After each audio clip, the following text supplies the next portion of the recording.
We will time you, and apparently there are a lot of people that do want to speak, so we want to make sure everyone has an opportunity to speak. So at 3 minutes, I will ask you to end your remarks, but you have 3 minutes to make your public comments. We ask, as always, everyone, would you please be respectful, courteous? If you cannot be respectful and courteous, then we'd ask that you exit the meeting at this time. You know, there's no swearing, there's no name calling, there's no yelling. If you want to be heard, we need to understand you without any inappropriate language or inappropriate remarks. Definitely want to hear what you have to say, so speak up, speak clearly, but just please no profanity, no yelling, no screaming, and treat everyone with respect, the same respect that you would expect.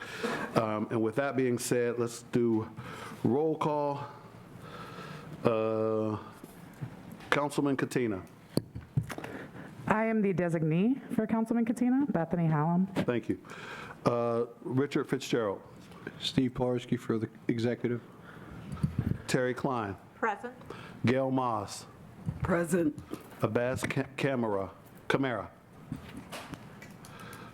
Acting Controller Tracy Royston. Present. Sheriff Kevin Krause. Present. Beth Lazara. Judge Beth Lazara. Present. That's everyone, right? I think that's everyone. Point of order, Judge Halsey? Yes. Yes, I just would like the record to reflect that Steve Polarski checked in as an illegal designee in conflict with the state statute. Again, for like the millionth time, the county executive either has to participate himself or he doesn't have anybody participate. There are only designees for the president judge, the seat that you hold, and the president of council, the seat that I hold. Thank you very much. You're welcome. With that being said, we will begin with the Community Corrections Report. Passages to recovery.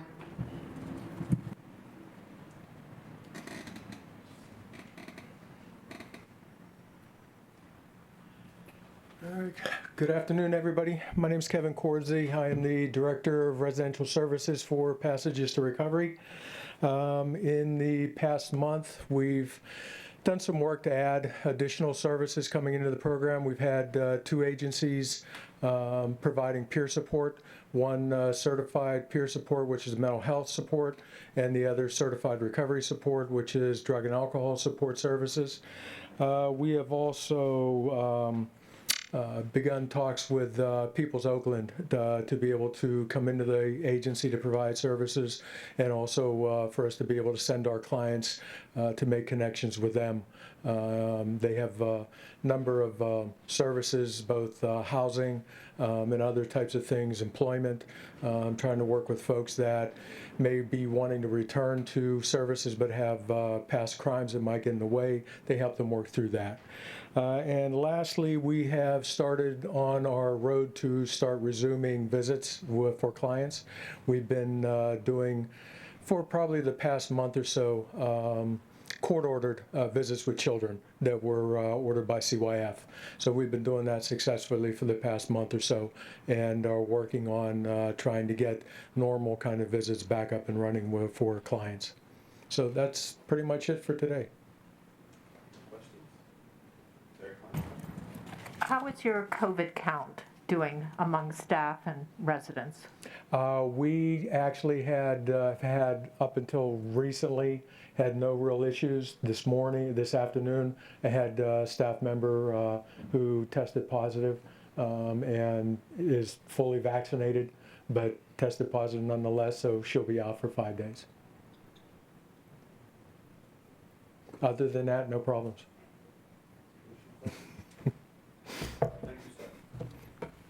Now hear from the Renewal Center.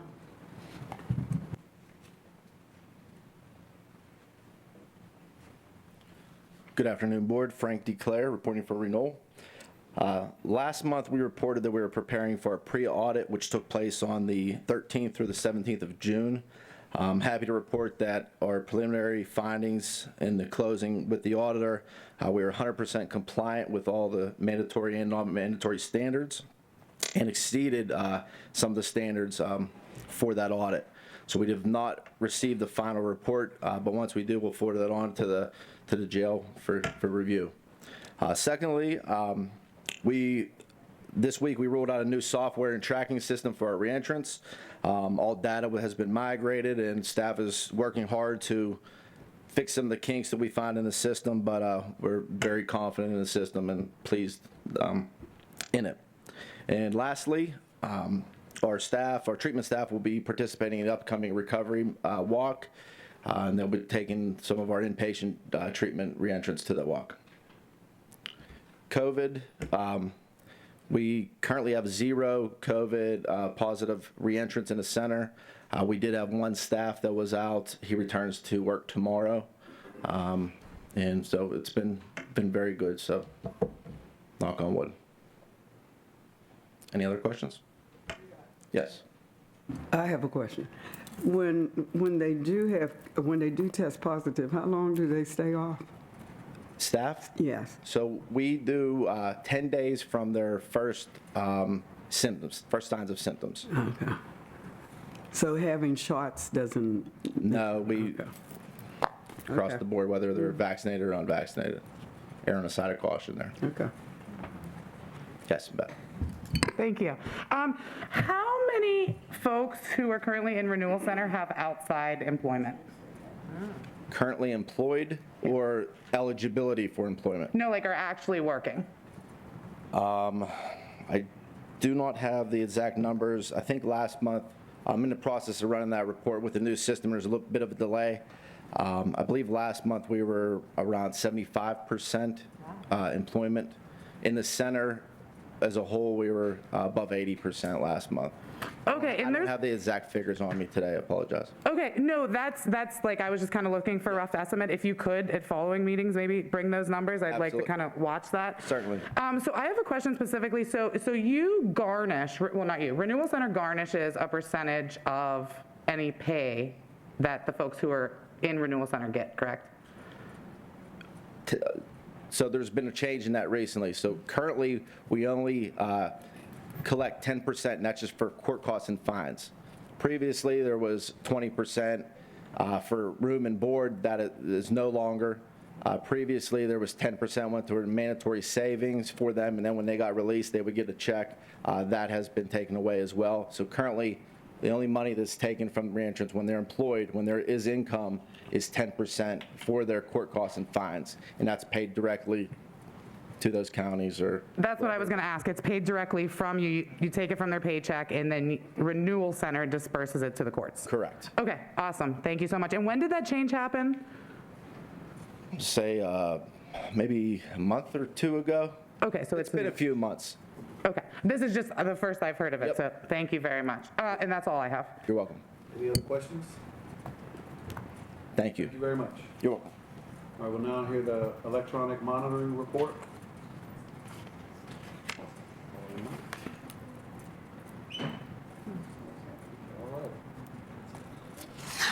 Hopefully, everyone's had an opportunity to review the minutes from the June 2nd board meeting.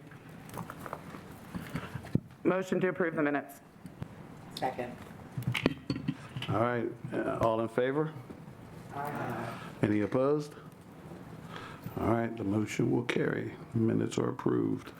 Old business, Suicide Prevention Subcommittee. We are to have an update on the status of reinspections from NCCHC. Good afternoon, Board. Good afternoon. I would just like to report to the Board the same report that I gave last month.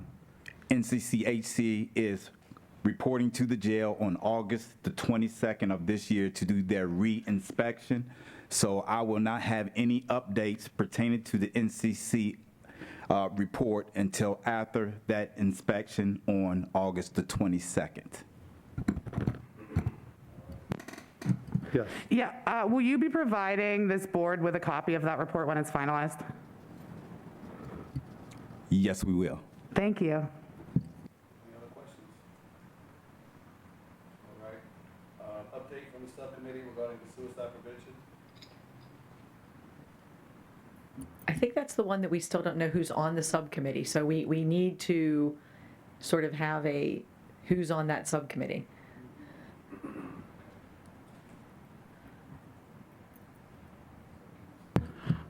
Clear that up. I'm on it.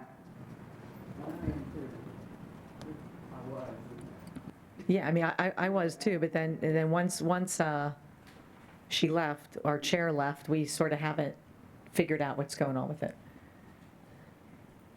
I don't know if Steve automatically became the chair of that subcommittee. So should we have an details regarding that? I actually think an executive session in general to talk about the various committees and make sure that we have the right committees in place and make sure their scopes are well-defined would be a great idea, not just for this one, but for all of them. Incarcerated Individual Welfare Fund report.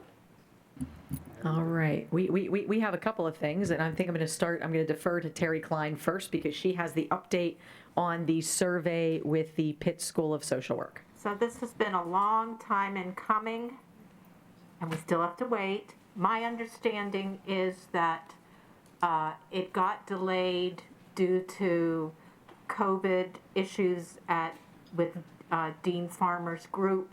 She is planning to have, I guess there was a preliminary report. Aaron Dalton made some comments, sent it back to the School of Social Work for their final report.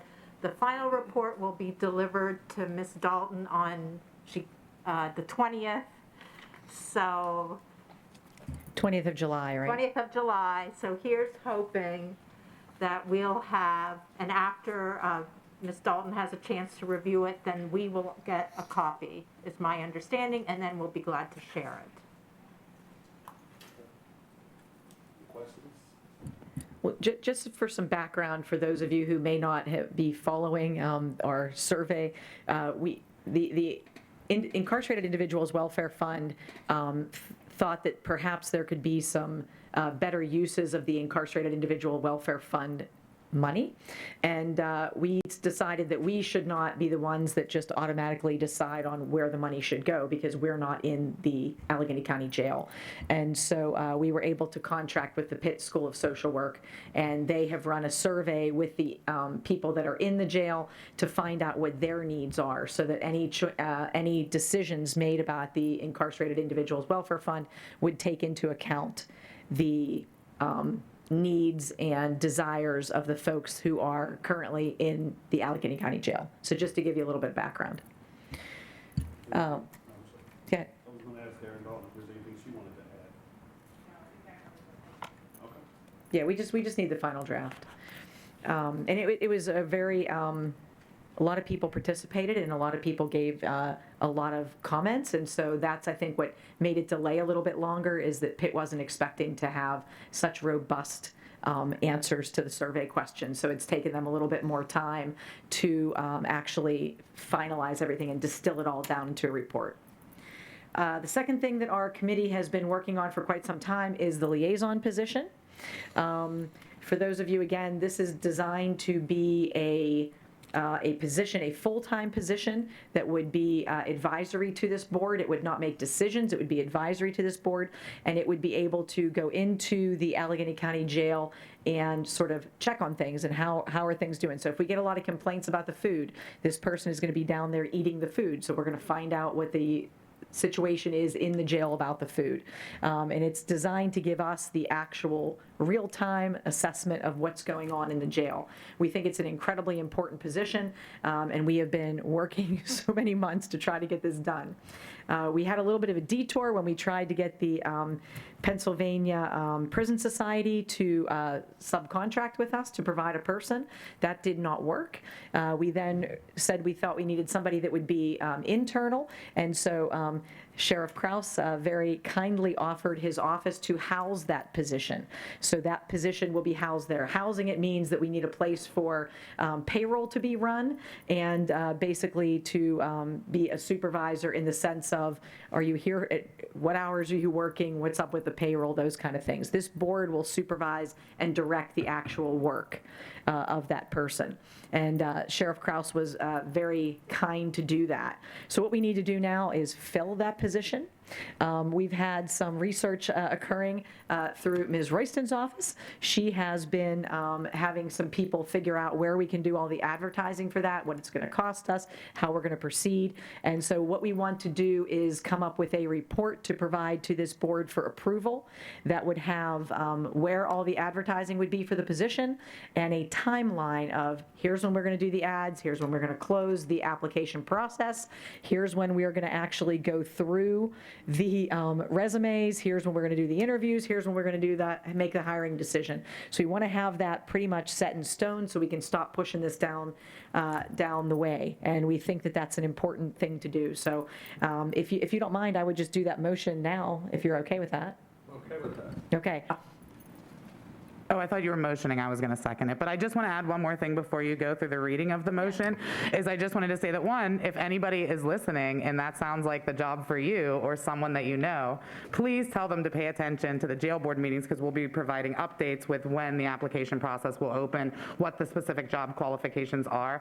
And also, the idea is we will be paying for this position initially as a pilot out of the Incarcerated Individual Welfare Fund, with the goal being that eventually, if all goes well, that this will be a position that is just funded in the future going forward through the county, through the jail.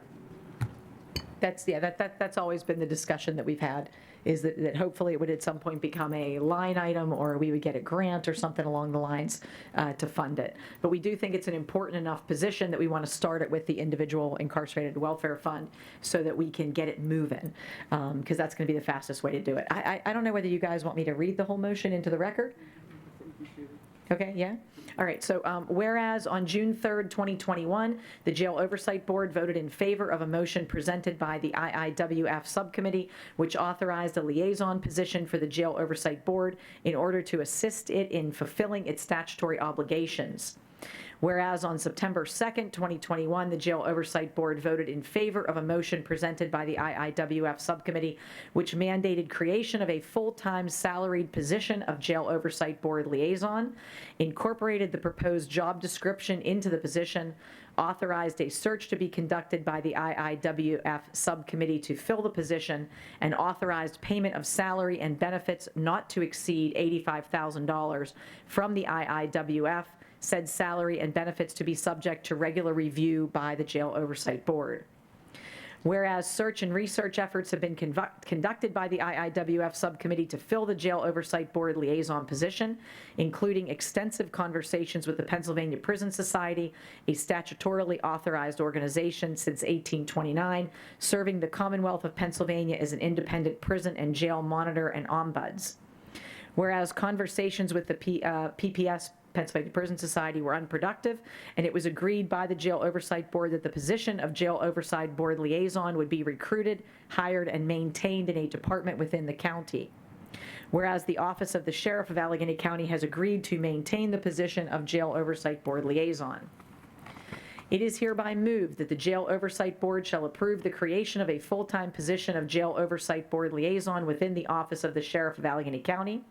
The Jail Oversight Board liaison shall perform the duties of the Jail Oversight Board liaison as described in the job description. That's been circulated multiple times. I think the final version, Steve, you may have, so he'll provide that to everybody so you have it. It's essentially the same stuff with all the Pennsylvania Prison Society requirements taken out. The Office of the Sheriff of Allegheny County shall provide administrative and supervisory support to the Jail Oversight Board for the management of the position. The Jail Oversight Board liaison shall receive assignments and report findings directly to the Jail Oversight Board. Payment for the position shall be made from the IIWF unless and until other funding sources, such as grants or budget line items, are approved for such payment. It is further moved that the IIWF Subcommittee shall present to the Jail Oversight Board for approval a detailed plan for the recruitment and hiring of an individual for the Jail Oversight Board liaison position. This plan will utilize multiple media to advertise and recruit for the position. It shall also set forth deadlines for advertising, review of resume, and interviews. Upon the approval of the recruitment plan, the IIWF Subcommittee will implement the plan. Any costs of recruiting, such as advertising, shall be paid from the IIWF, although my understanding is there should be very minimal, if any, costs for advertising. This recruitment plan shall be provided to the Jail Oversight Board for consideration and vote no later than the August Jail Oversight Board meeting. So that's the motions. Are you making that motion officially? I made that motion. Okay, I'd like to second it. All in favor? Aye. Aye. Any opposed? Motion being properly seconded. Voted in favor, so motion carries. Yeah, and what we'll do is we'll have a subcommittee meeting, and we will put forth that plan, and we'll have that in advance of the August meeting. Okay? update on compensation for work performed by incarcerated individuals at the jail? I'll give an update on that because believe it or not, actually this past week, I got the number of hours that are worked by the incarcerated workers in the jail. So it was too close to this meeting for me to actually prepare anything with them, but I do have that information and I will forward that along to the rest of the members of the board so that you can see as well. There were a total of 228 workers in the jail. The majority of them, around 125 of them, are pod workers. The rest are scattered between laundry, food, stuff like that. So they work an average of 8 hours every day. So I have that information. I will bring that to everyone ahead of the Jail Oversight Board meeting for August, and then we will discuss a plan of action from there. So that's my update. Thanks, Judge Halsey. Thank you. Any questions? Ms. Howland, did I read you were talking to in the minutes, consulting with the tax attorney? Yeah, so I've been looking for someone who specializes in specifically this, and they have all told me that we should talk to folks who are in corrections. So if any of you know a tax attorney who this is their wheelhouse, apparently tax attorney is a much broader job than I thought it was, and they do a lot more than just like employment taxation. And so if anyone knows someone that specifically does that, I do not. I'm not connected with anyone like that, but I know we have some lawyers up here, so if you have any lawyer friends that do that, that would be great. But also, I do think it's important, maybe if you can talk to your folks at the main DOC, and I can reach out to my contacts at the PA DOC, and we can find out, what they do, because they are paying workers. Right. So just a general question is that when people are discharged from ACJ and they still have money on their account, are there tax implications to that when they get that back?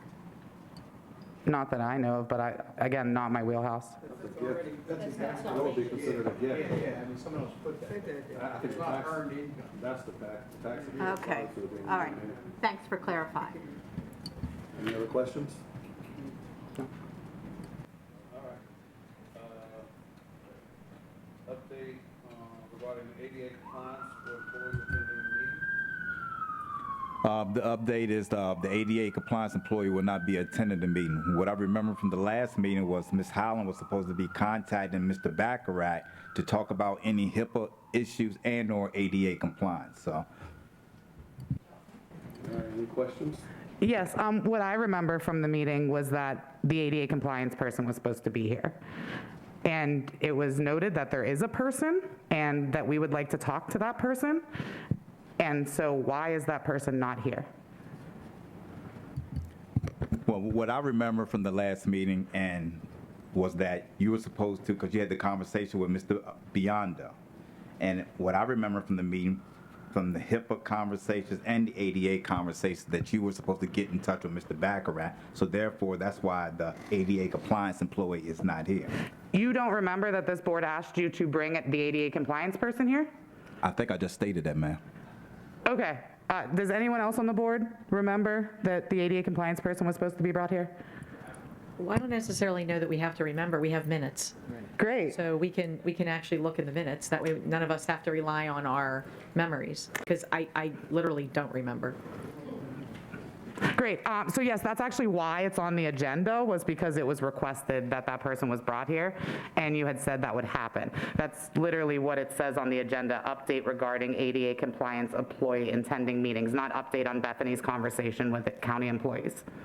So it's on page 4 of 10, under little Roman numeral 4. Warden Harper, an incarcerated individual, just needs to let an ACJ staff member know, either verbally, written, or through their electronic tablet, that they're seeking or need an accommodation. It was further discussed that Ms. Hallam had previously requested that person in charge of ensuring ADA compliance regarding the incarcerated individuals is being met from a legal standpoint to come in person to a board meeting. Warden Harper will need to research who would be the appropriate person to speak to. There was also discussion over the tier system used at the jail when evaluating incarcerated individuals, and it was requested by Judge Lazaro that a copy of the tier system be given to the board. Warden Harper agreed to send this. So that's what's listed in the minutes. Thanks. Warden Harper, can you please respond to that? I don't hear from the minutes that I was agreed to bring the ADA compliance officer to the meeting. So let's make this perfectly crystal clear. So for the next meeting, we want the ADA compliance person and we want the tier system provided, tier system in advance and the ADA compliance person present. I will make sure that I have the ADA compliance officer here if I can. I don't manage that person, so I don't know if I can do that. Now, the tier system is, Judge Lazara, I did agree that I was going to provide the tier system document to the board, but Your Honor, I'm just asking that I provide that tier system documentation in executive session because I feel as though for the safety and security of the facility that it could jeopardize the safety of the facility. So I will try to get the ADA compliance officer to come to the next meeting. I don't supervise her, but I will try. And the tier system, Your Honor, I'm just asking that we do it in executive session. And I think our plan is to try to have an executive session, right? So that should not be a problem. And who supervises the ADA compliance person? I thought last time it was like there was a group of people, or are we talking about a group of people come up with the tier system? There wasn't one individual that does the tier system. There was one individual that does ADA compliance. I might be confusing the two, but I know there was discussion that there's not one individual who does this. I think they're talking about two different things, Mr. Pilarski, so. Right, I think the tier system was a committee that did the tier system, right? That's what he said, and then but the ADA compliance person, there should be a person in charge of that. I mean, If it's a question as to, if I remember, it was a question in regards to the document itself and who reviewed it for compliance with ADA. Is that correct, Ms. Hallam? Well, in general, there have been multiple allegations about things that the jail is doing, even policy, treatment of incarcerated individuals that is potentially in violation of the ADA. And so we were under the understanding that there is a person who is in charge of making sure that the jail's policies, and I think you clarified it was a county person who was in charge of all ADA compliance throughout the county, and that was the person that was going to come here. But yes, the question originally arose because I personally, in my opinion, believed that the tier system is in violation of the ADA. The tier system has been reviewed by our law department, so it is not in violation, and Mr. Baccarat can talk about that. So maybe that's the answer to your question. The tier system has been evaluated by our law department. I understand, and I know that you say that about a lot of things, but specifically, we want to talk to the person who decided that it was in compliance, that the jail, that this policy are all in compliance. So that would be the law department because the clinical document, and Ms. Madden can speak more to that document, but it would be the legal department to determine that version. But if you're talking about a person who reviews compliance from an employee level, that would be handled by a different county department. So is Mr. Bacharach from the law department? Yes. Right, that's what I thought. The law department looked at it, we didn't have any objection to the tier, anything we objected. Okay, so to be clear, are you the person that we should direct questions to about the jail's compliance with the ADA, both today and going forward? Because I'm being told it's the law department. The law department looked at the document and we didn't have any legal objection to the tier system. That's what I can tell you. Okay, well, we would like to talk with, I don't manage that. who does? I don't know, I don't manage the jail. We just looked at it from a legal point of view. Who specifically handles that at the jail is a different matter. So you do not believe that it is someone in the legal department? That, I don't know what your question is.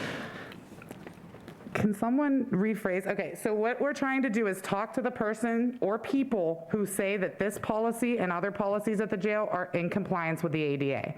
In other jails and prisons, they have somebody who makes sure that the jail's policies and procedures, the actions that they're taking inside the jail, do not violate the ADA in order to, protect from future lawsuits for violations. But when you say 80, go ahead, I'm sorry, go ahead. What I can say is the law department looked at the document and it had no objection, legal objection to it. That's what I said. Okay, so at the last meeting, Warden Harper was supposed to research to find who the appropriate person to speak to was regarding ADA compliance. Is that not you? I wasn't. That's a broad question for me to answer. What do you mean by ADA compliance? I can tell you that the law department did. It reviewed the tier system, and it had no legal objection to that. Okay, and when you say the law department, that is comprised of people who are lawyers, correct? Correct. Okay, so we would like to talk to those people. I don't really understand what you're saying. It was reviewed by several people at the law department, and there was no objection to it. Okay, and we would like to speak with those several people who reviewed it and had no objection to it. So, I've talked to the solicitor, but the law department generally does not provide legal advice in a public session. But I think what you're, That from our perspective, the document is legal. That's what I can tell you. but That's the department's position. just to back up on what you're saying, Bethany, ADA is a law, and there are people who enforce that law. So when the legal department decided that this policy was legal, the question is, was part of that legal review to make sure that it was in compliance with ADA laws? I can't answer that. So that's what we're asking. Who would we check that by? Various people at the law department include people who deal with the ADA, so yes, it was looked at there. I can't say as I stand here right now that this individual person looked at it specifically for ADA compliance. So in between now and the next meeting, can you provide us with a contact person that we could follow up with and ask that question to?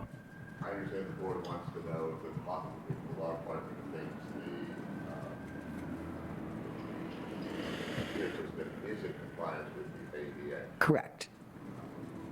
I can speak to the solicitor and we can get back to you whether we think that whether we think specifically as to that specific question.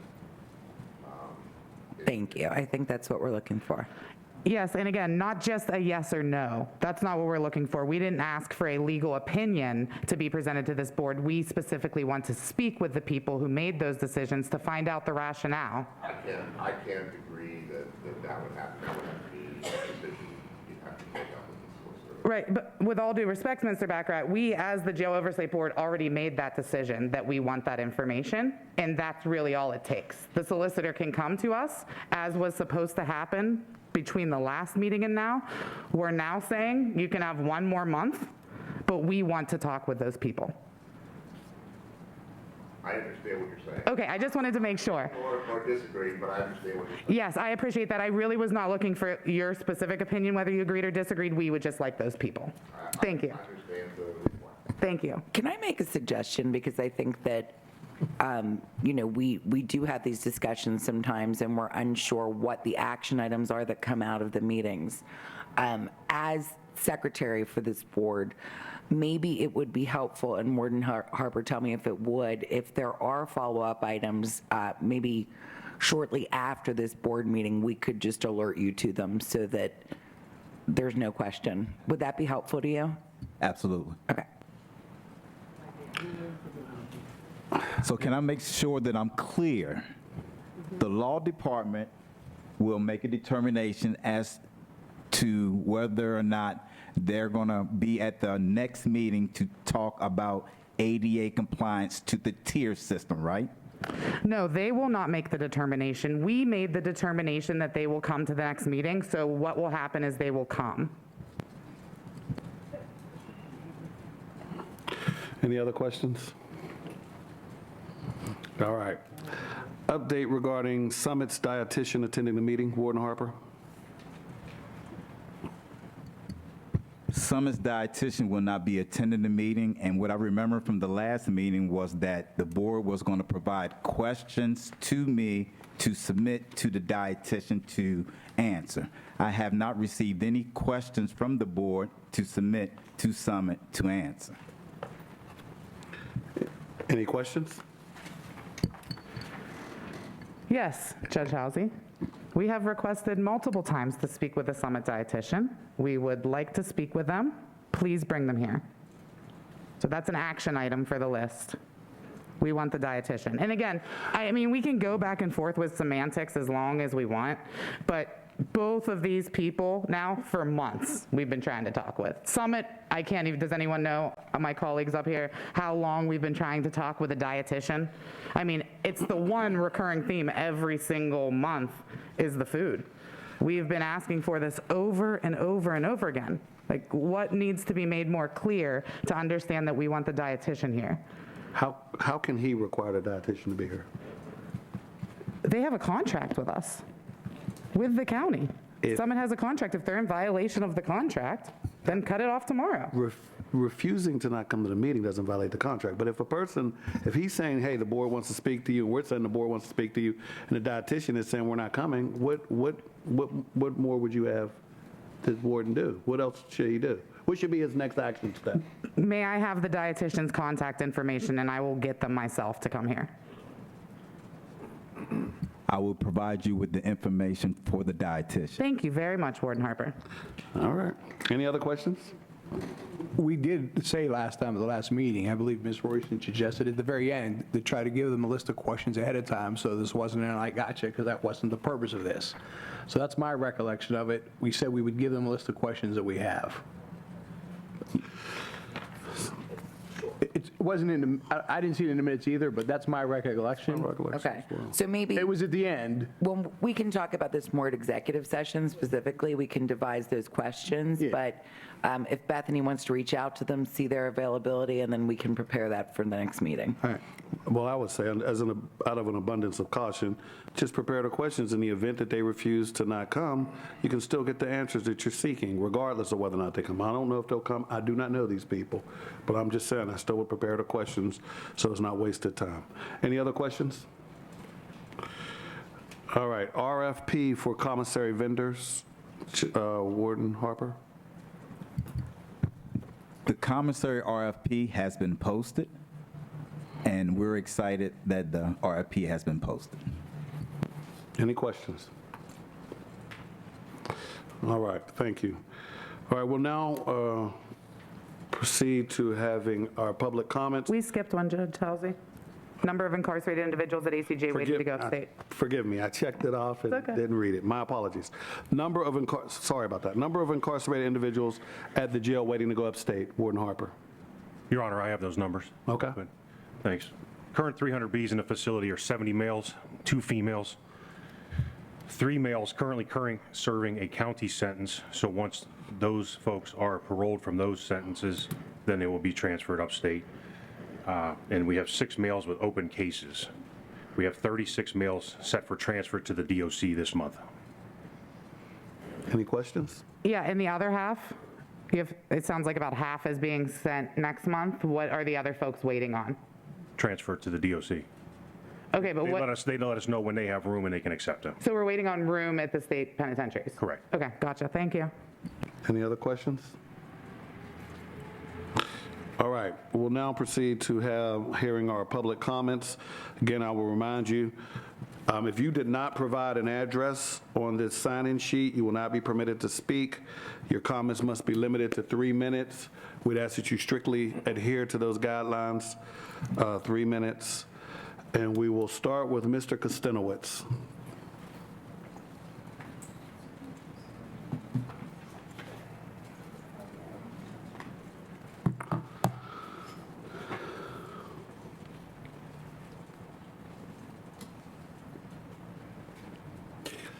Warden Harper, at our last JOB meeting, stated that ACJ's death rate is at an average with the rest of the country as identified by the U.S. Bureau of Justice Statistics.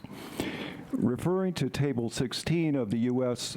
Bureau of Justice Statistics regarding county jails of a size of 1,000 to 2,500 census, the average rate of death is 179 per 100,000 people, which computes to between 2 or 3 deaths a year. Since April of 2020, ACJ far exceeds the 2 to 3 average death rate per year identified by the U.S. Bureau of Justice Statistics. Staffing crisis. Recently, 13 correctional officers have left employment at ACJ.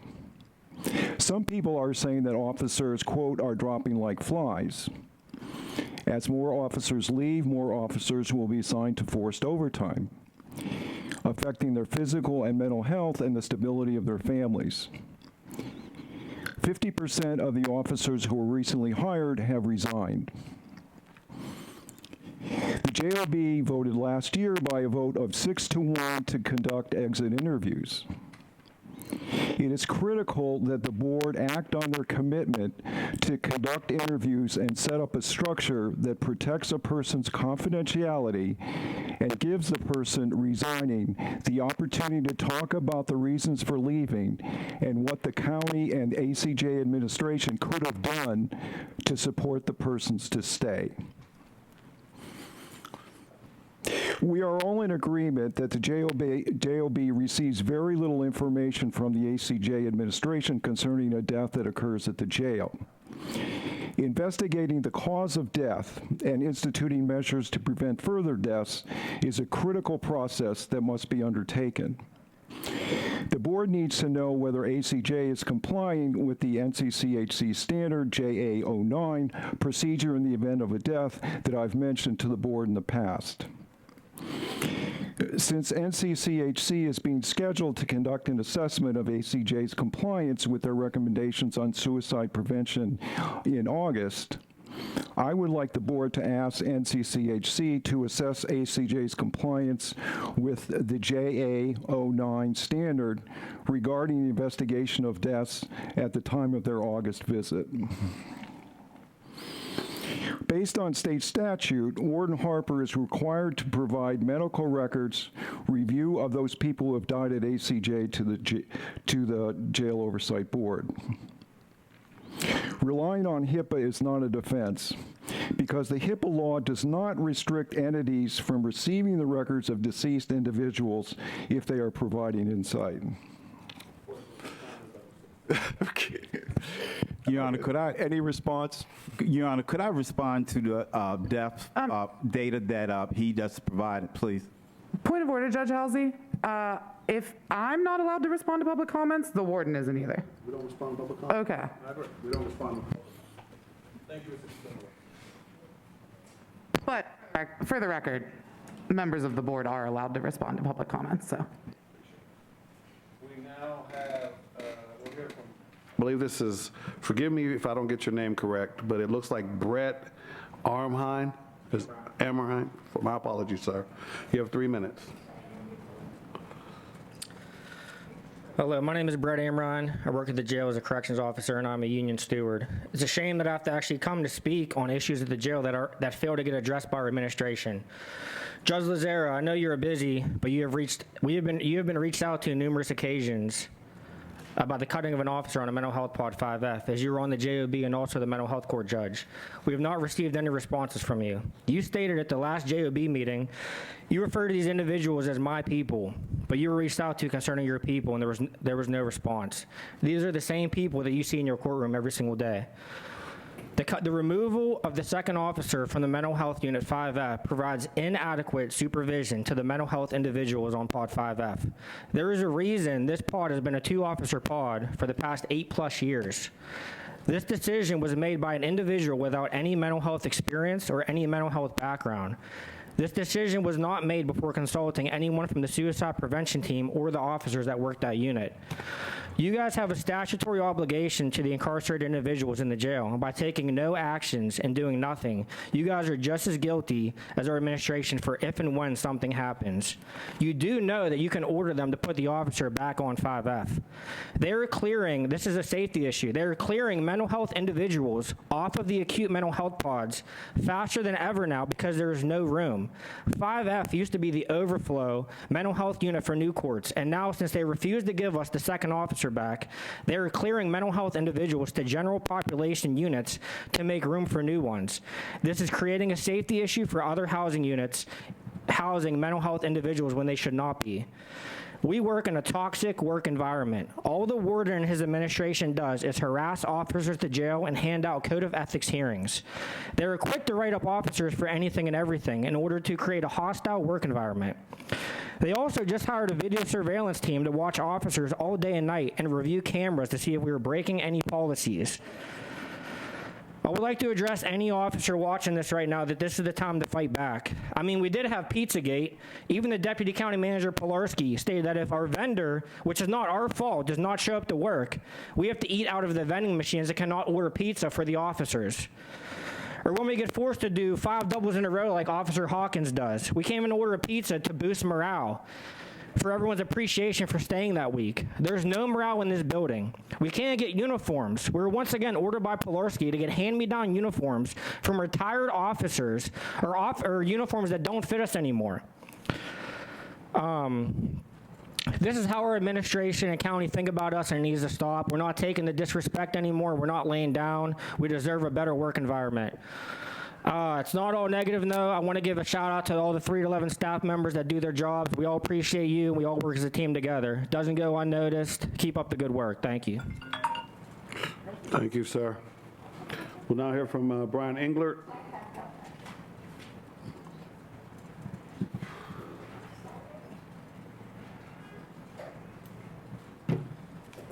Hi, I'm Brian Englert. I'm president of the Corrections Officers Union at the jail. I'm on vacation this week. I'd rather be in my pool right now with my family, but I'm here again to talk about the same things I always talk about: understaffing, lack of uniforms, safety issues.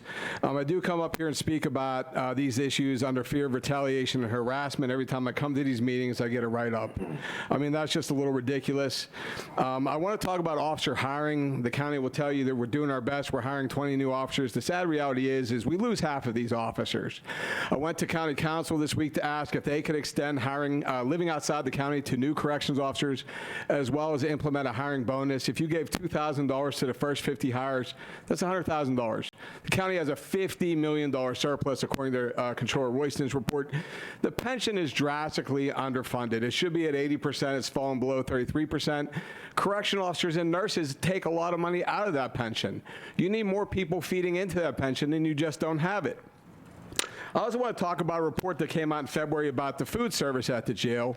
Had these results been posted outside of our lounge, we would have never eaten there. Had it been outside your favorite restaurant, you would have eaten there. Some of the things that concerned me were boxes of frozen mechanically separated chicken with labeled export to Philippines, or 2 hotel pans of rice out at 90 degrees Fahrenheit, which were kept at a low temperature. High risk live rodents, live German cockroaches and American cockroaches. I don't know how you tell the difference on that.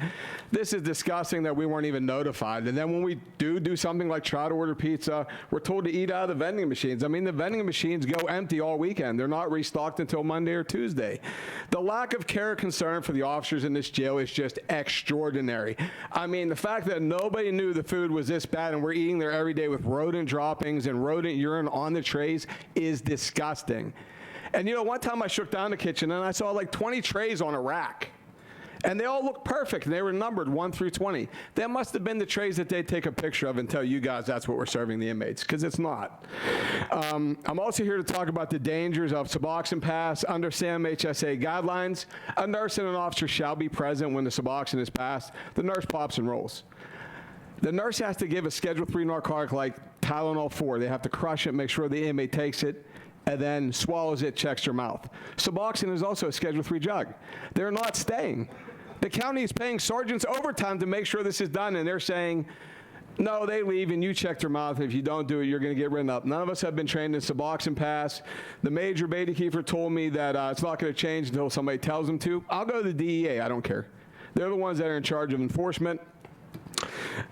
Uniforms, like Officer Amron said, Steve had a great idea, get hand-me-down uniforms. We were actually able to help out one officer. Somebody gave him 3 uniforms. Like I said, we're losing half of our officers. The number 1 complaint is forced overtime, 80 hours a week. Number 2, you got guys with 1 uniform working 16 hours a day. They got to run home and wash it, lose sleep, dry it, and then come back to work. Your time is up, Mr. Englert. It's just crazy. I have one more comment. Actually, your time is up, Mr. Englert. Thank you. Well, then I'll just pass out the report to the board. We'll now hear from, forgive me if I mispronounce your name, but it appears to be Jonas Moffitt.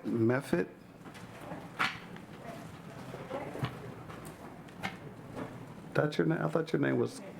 That's my maiden name. Okay. Moffitt right. Caballero. Okay. Thank you, sir. You have 3 minutes. In light of the recent press coverage around Judge Mariani and the more than 60 misconduct complaints submitted to the Judicial Conduct Board around his improper and abusive behavior in the courtroom, I wanted to talk today about the judicial ethics as it pertains to this board. It was mentioned last month that Judge Housey received around 20% of his campaign contributions from Rich Fitzgerald. When viewed in light of Judge Housey's continuous refusal to hold Mr. Fitzgerald to account when he rebuffs his statutorily required duty to show up to these meetings each and every month, and when Judge Housey refuses to allow a person to give public comment because they are 2 minutes late to the sign-up sheet, yet keeps shamefully silent when his biggest campaign contributor continuously fails in his duty to attend these meetings, it clearly shows a conflict of interest, or at least the appearance of impropriety on Judge Housey's part. So when you have a county executive who is a perpetual no-show to the Jail Oversight Board, when you have an illegal proxy every month sitting in his place, when you have a judge who presides over these meetings whose entire role is obscured by one big conflict of interest, it's no wonder that our loved ones continue to die at the Allegheny County Jail at a rate higher than Rikers Island. It's no wonder that our community members are having their legs amputated at the Allegheny County Jail. It's no wonder that the incarcerated population are experiencing physical, sexual, and psychological abuse at the jail. And this is why we as tax dollars are so infuriated by the conduct and the inaction of this very board that's supposed to be going to bat for the people who are incarcerated at the jail. It's a goddamn shame. But I do want to thank Bethany Hallam, Councilmember Hallam, for speaking truth to power and for being a voice for the voiceless on the inside. Thank you. Thank you for your comments, sir. Thank you. All right, we'll now hear from, I believe this is Juana Saunders, my apologies, Juana Saunders.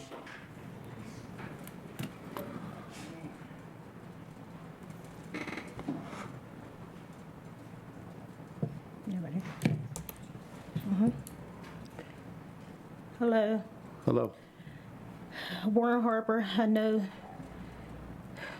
you believe that the last meeting. Whew. Ms. Saunders, could I ask you to speak into the mic, please, if you don't mind? Okay. Let me get this together. Warren Harper, I know you believe that the last meeting that you would never probably see me. But my name is Juana Saunders. I am the mother of Gerald Thomas Jr. I will continue to be here until you're gone. Last meeting, you called all deaths in the jail tragic before continuing to deny having any responsibility for my son's death. You may not feel you are responsible, but any man who runs a jail in which medical care is not a priority has blood on his hands. Gerald's death is your fault. My son asked for medical care for 3 days before he passed up. This is not a natural death. The jail would like to claim that.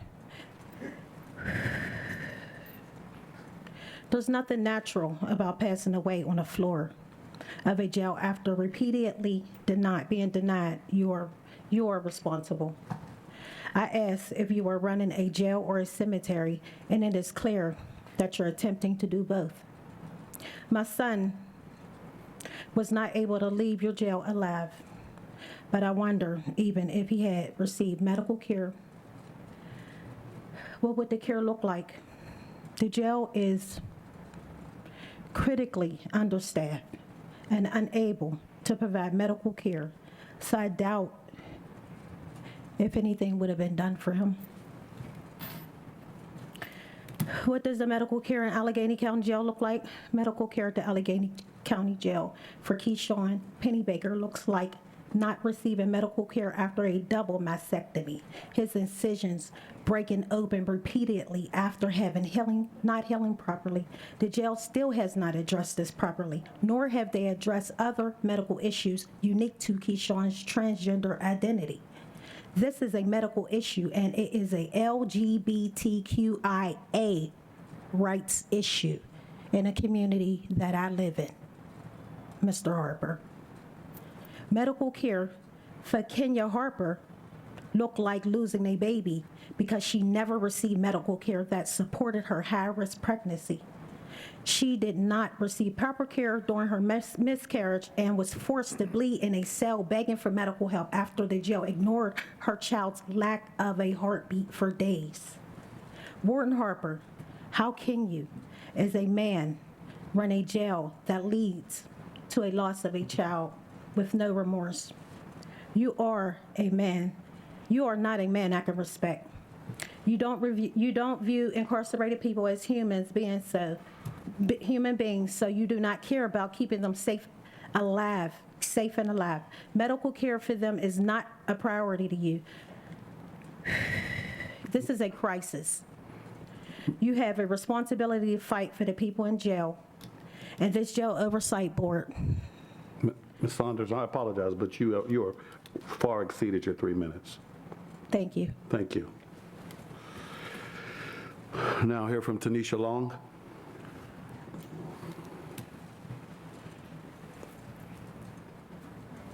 Hello.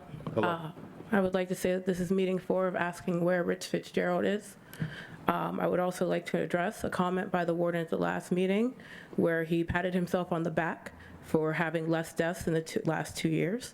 I would like to say congratulations. You managed to kill less people when your jail is 30% less populated. The bar is so low, it's practically in hell. But moving on from that, I did some tabling outside the Allegheny County Jail several weeks ago. I talked to people who were coming out, people who had been locked down for 23 hours a day and only allowed 1 hour of recreational time. I'm not sure if you're aware of what that can do to a person's mental health, but it deteriorates it. To make matters worse, we've brought up issues such as them not receiving books that their loved ones are sending, books about things like John Lewis, books about civil rights. But then we find out that people on mental health pods aren't receiving the books their loved ones are sending at all. On top of that, those books are not being returned to sender. So where does that money go? Why are we taking money from them? When we talk about mental health, I also wonder, do we care about mental health in this jail? The board used to receive updates on how many people were waiting to receive mental health care or who were waiting to speak to a psychiatrist.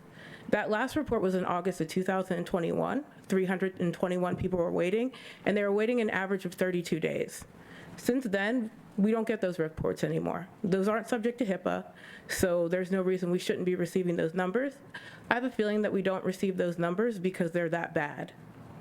I have a feeling that this is something that we are now hiding. And I think that when we talk about mental care, we don't need just suicide numbers, because when a person passes away, that means we've already failed to provide that care. And just because a person didn't commit suicide, that does not mean that they are not mentally scarred for the rest of their life. A lot of time we talk about the health at the jail, and we're talking about the physical ways that we harm people. But the mental health issue, it's far beyond that, because you can spot a physical issue. You cannot track a mental health issue until it's already beginning to be too late. We owe the people inside there better. And Warden Harper, I'm embarrassed for you. I'm embarrassed that you would make comments like all deaths are tragic and we've killed less people when there's less people to kill. That's not something you should pat yourself on the back for. It's embarrassing. Thank you. Thank you.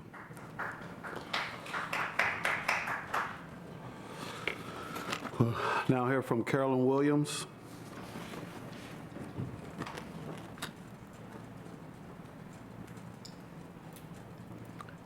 Hello. Good evening. Well, I have nothing written. I just come to stand for you in your need.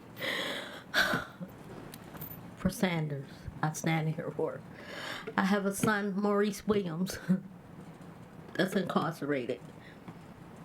Thank you for trying to help my son. You always did. But he is in there, and he's telling me how he's eating, how they had him in a room for 23 hours. Mentally, what do you think that do to a child? I shake while I talk. All I want to happen in this jail is for you to know as human beings in there, they made wrong decisions, maybe.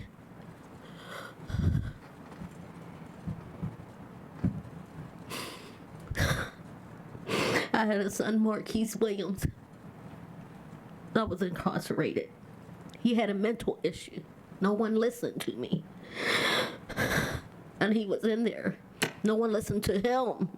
When he said something's wrong, I had to keep calling the jail, keep calling the jail, keep calling.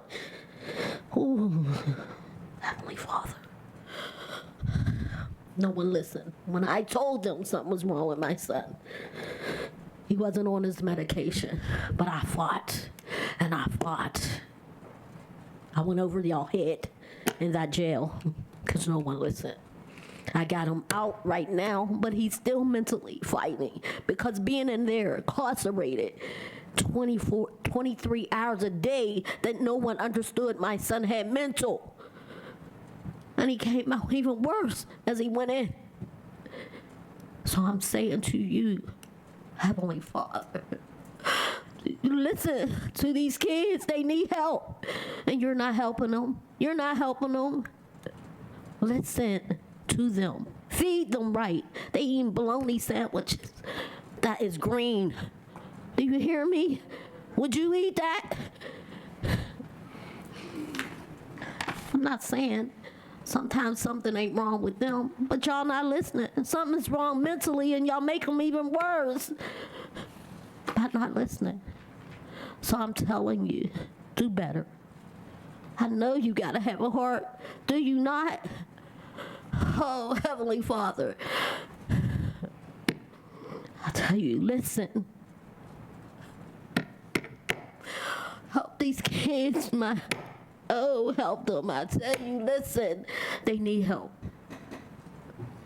And that's all I came to say. And I'm so sorry, honey. I'm so sorry for your loss, but I'm saying, save these kids. Listen, they need help, and you're not helping them in this jail. Everybody don't deserve this. Everybody don't deserve this. Y'all made mistakes. They don't even learn in there. How do you expect them to come out to do better? They don't have books. How do you expect them to learn to do better? Thank you, Ms. Williams. You received your time. Thank you. Thank you. Amen. Last but not least, we're going to hear from Marion Dumick.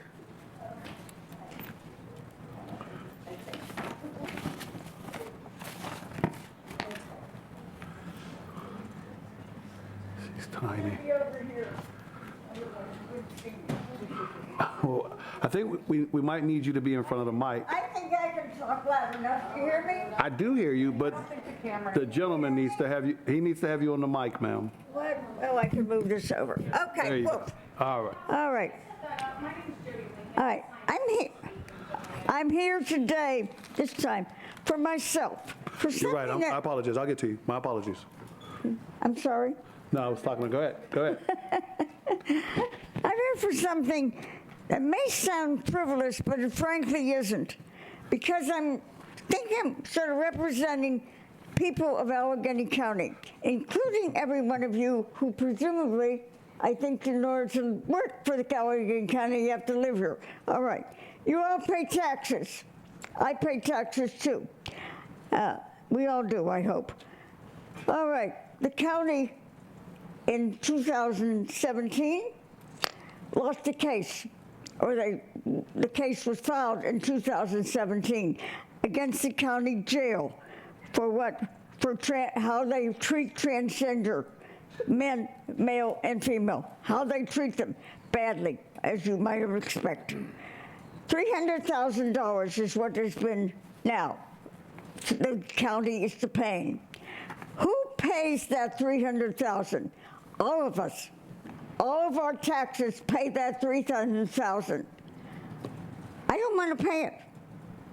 I mean, I don't think any of us should pay it because of one reason, and that is, and no really organization or business would work this way.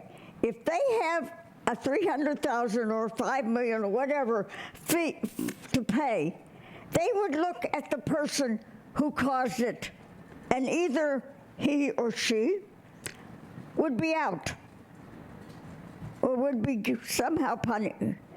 You have Warden, this is my jail, Harper, who is responsible for how these people were treated, how they were, and what happened in the jail.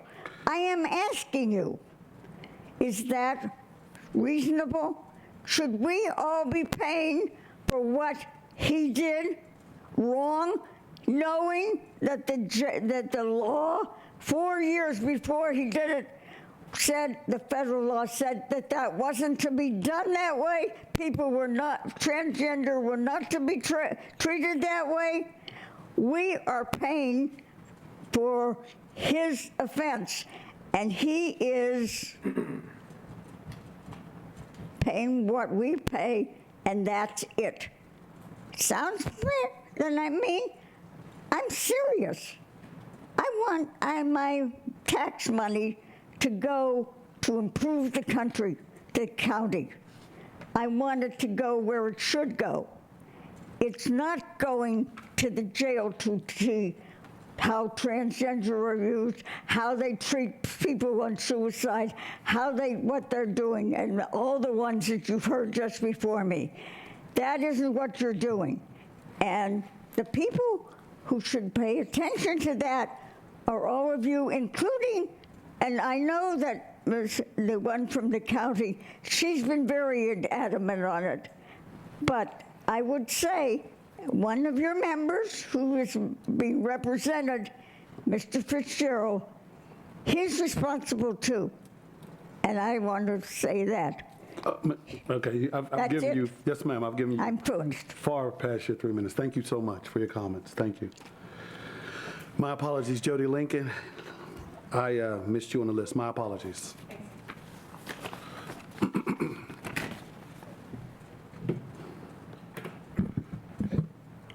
Hi, before I get to my main point, I just want to say how horrifying it is that this board and the Allegheny County staff hear from mothers and loved ones month after month for years about their family and loved ones' deaths and horrible medical and mental health mistreatment at the Allegheny County Jail, and we have seen no improvement and no changes for years. Something needs to change.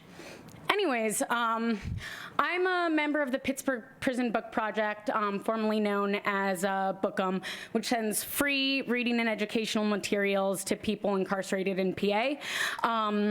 I've previously spoken to this board about trying to expand the options for people to get books into the jail. Currently working with Bethany Hallam on revisiting that conversation and hope to have, proposal for you in a few months working with the DOC. However, the main goal of my comment today is to address the current censorship of books that people are allowed to receive at the Allegheny County Jail, how books are screened for content. There was a public comment from a family member in April concerned that books were being rejected, mysteries, nonfictions, book by Black authors, and it wasn't clear why. While the published guidelines that the ACJ has online are in line with industry standards, the jail is not following best practices and recommendations when it comes to making decisions about what books are allowed. Across the country, we see poor book screening and censorship policies disproportionately disproportionately ban books by and about Black people and critical of the criminal justice system. I have a series of questions and recommendations regarding these book screening policies. First off, who is making these decisions about what books are acceptable? Is it a single individual in the mailroom? Does the mailroom flag books and send it to somewhere else to review? What happens to the books once it's rejected? Best practices are that books should be returned to sender, and a notice that includes the sender's information, title, and author should be given to the intended recipient. Additionally, both parties should receive information about why the book was rejected and the appeal process. Speaking of, is there an appeal process? Especially if there's a single person making the initial decision, there should be a way for either party to appeal the rejection and have it reviewed by a larger group. You can see in the PADOC's denied publication that most of the books appealed by parties after an original rejection are then accepted by the larger group. And for transparency, it's extremely important for these processes.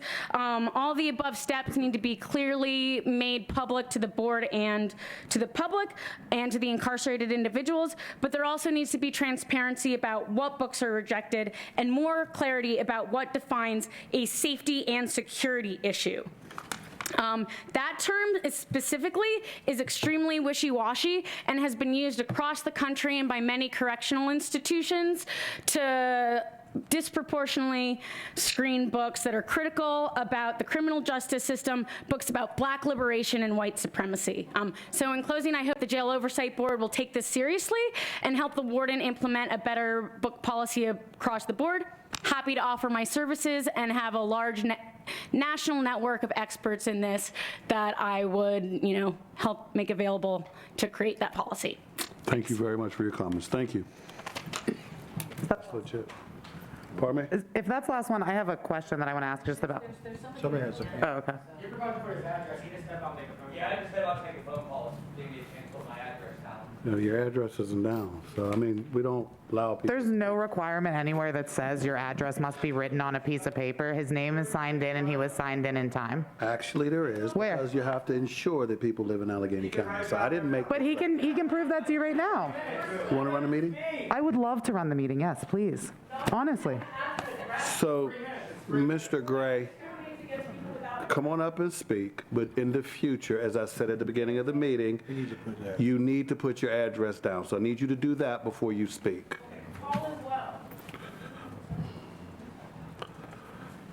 Sir, I don't know, you're raising your hand, but if you intend to speak, you missed the sign-up period. It's too late. I signed up, but I didn't give my address. Well, I read all these names at the beginning of the meeting, and I said, if you did not sign, what is your name? Paul. Paul Flint? Good, yeah. I read that name, and I said, if you didn't, at the beginning of the meeting, I said, if you did not sign up, you would not be able to speak, so make sure you sign up. I read your name. And yeah, but we can't do this. This is a process in place, and then people don't sign up, and then we have to delay the meeting. Come on, Mr. Gray. Come on, Mr. Gray. Mr. Flint, this will be the last time I do this. If you do not sign up, you can't speak. Sure. Judge Halsey, while he's signing up, to be fair, you had said that people had to sign up before the meeting started. You had said nothing about addresses. All that needs to be proven is that they are residents as long as their name is on the list by the start of the meeting. What I said they are able to speak. I read every name that did not have an address, and I said their addresses need to be listed. That is what I said. That is not the policy for public comment. Actually, it is. Actually, I'm on a legislative body, and I actually know what the requirements are to give a public comment. Thank you, Ms. Allen. You're welcome. All right, you got your address on there? Thank you. Mr. Gray, you have 3 minutes. Thank you. I'm going to start by reading the definition for the word ethics. Moral principles that govern a person's behavior for conducting an activity. Interestingly enough, my union president, Mr. Englert there, touched on we get written up all the time for code of ethics violations. As I've sat through this meeting, something I find interesting is we're constantly being written up by people that don't show a high amount of ethics. Talking about you guys going through the minutes, arguing about who's supposed to be here and who's talking. The next thing I'd like to say is about the word respect, because that's very important in the jail environment for officers-inmate relations. Respect, by definition, is a feeling of admiration for somebody, for the qualities that they have in life. Same thing as we sit here and talk about all the things going wrong with this jail. I don't see a lot of things to admire in my administration that I work for, and that's very sad. I'm hoping that you guys as a board can do some things to make changes, to make it better for both my fellow officers, myself, and the inmates alike. I've watched a couple of these meetings online. From working in there, I haven't seen a large amount of changes within the facility, and that's very sad. Thank you for letting me speak.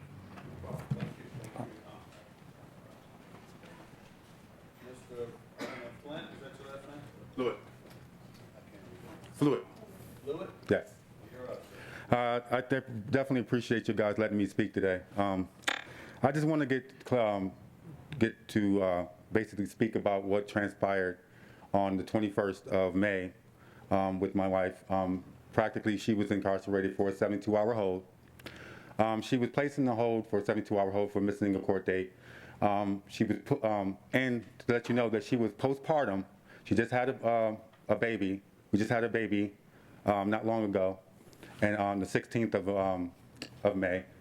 When she was on the 72-hour hold, she got processed as if she had new charges or whatever. They processed her through the jail and let you know she was postpartum. When she got into the jail, they treated her like as if she was nothing. You know what I'm saying? They basically had not given her medical attention like she's supposed to have gotten.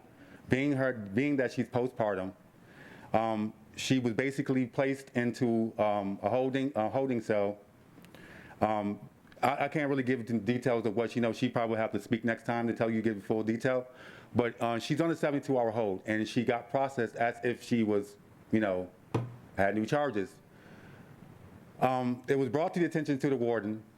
She basically had to write the warden herself personally, who came to her cell, and who, I guess assuming that he didn't know too much about the incident, they basically clapped her veins. She had still pieces of the placenta still in her system. They found pieces of placenta in her still after the hospital left the placenta in her for over 2 hours.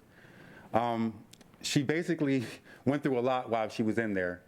And I think that the board should look into how things are processed through there.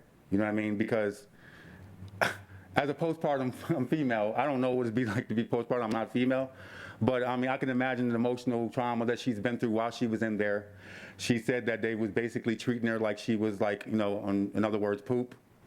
I just think that the board should look into how the processes of inmates when they come in there, they should look over that, because I feel that she should have never been in there, for that. And she spent, she spent 5 days in this jail when she was only on the 72-hour hold. And she was promised that she wasn't going to jail, but Judge, what was his name? Judge Todd refused to see her, and basically promised that she wasn't going to go to jail. And she almost pretty much died in there. And if it wasn't for, the pressure from the outside of the jail, letting them know what her conditions were, the warden, certain staff members would have not have known, and she could have passed in there, being that she just delivered a baby on the 16th of that month. So I just basically need to know, let the board know that there's got to be some changes throughout the jail and the conditions of the jail. They're putting inmates in sub-zero cells that have, they don't have no blankets, no pillows, no nothing. They're sleeping on hard metal, cement floors, and they're not getting the attention that they need. And I think that the board should look into that and look into what she has been through while she was in there. Thank you. I have a question about public comments. So usually for these meetings, we get a copy of the online public comments, but I noticed in our meeting material that we didn't get those this month. Why was that? Because of the public comments submitted. Do you know why that was? How would I know about? Because I do know. It was because the court website never updated for the July meeting, so the public comment period never opened for this meeting. She had brought that to my attention. I found out 2 days ago when someone went to put in a public comment and it still said June. That's not, it's the court's website. If you would like me to house the website on my own, I mean, I'll do that if that's what it takes to make sure that it has access. I mean, it's not funny. We agreed as a board that we would continue accepting online public comments and that they would just not be read into the meeting. For this meeting, 0 online public comments were accepted. They were closed to the public. The website was not even updated for this July meeting. If you go on it right now, it still says the June meeting and the public comment period is closed. That has never happened as long as I've been on this board. I don't know if anyone else can speak to that. Ms. Hallam, with all due respect, Judge Halsey doesn't take care of the website or any of the technology of the court that would do that. So if somebody wants to make public comments, they should really alert us so that we can get it fixed. Because, you know, I'm quite sure that Judge Halsey didn't know, I didn't know, and whether it may be the court's website, but like we don't have responsibility for that. But we would love to get it fixed.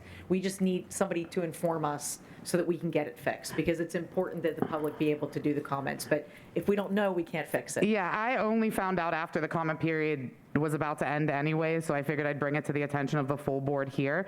But I've just never seen that happening, so I'm wondering where the disconnect was and where is that responsibility lie? There's an awful lot of, been a lot of court technical issues right now, not just with the website, but with a whole lot of other things. I mean, you know, we don't have a printer that works in our courtroom for a while, so there are issues. But if you let us know, we'll try to make sure that we get it to the help desk and get that fixed. Okay, yeah, I guess I'll just let the court's representatives know now that, can we make sure, you know, whatever it is, a certain amount ahead of time, that it's updated. So like when the June board meeting ends, it should have been July. When the July board meeting ends, it should be leading up to August. So thank you. I just want to say, I apologize to anyone that did not have an opportunity to submit public comments. I was unaware of the technical difficulties associated with the website, so I do apologize for any inconvenience that has caused. Warden Harper, would you like to give your report? Thank you, Your Honor. The first thing that I would like to do is correct the false narrative and the incorrect data that's been presented to this board pertaining to deaths at the Allegheny County Jail. I stand by my statement that I made last month that deaths at the Allegheny County Jail is significantly lower than the national average. And what we did was we did an analysis that Chief Deputy Warden Toma is going to present to the board to show that our deaths are significantly lower. So that's the first thing that I would like to report to the board. Secondly, with consultation with the Allegheny Health Network and the Health Department on Wednesday, June the 29th, 2022, we lifted the mask mandate for employees and incarcerated individuals. Employees and incarcerated individuals have the option to wear the mask with the exception of certain areas in the jail, such as intake, our medical units, our intake units, and during all health encounters. Also, board, we are still providing split recreation for incarcerated individuals, and we're trying to provide them as much out-of-cell time as possible. But to ensure the safety of all, we're going to evaluate whether or not the COVID cases go up. And if the COVID cases remain low, we will move to full recreation. Your Honor, that's all I have for the board.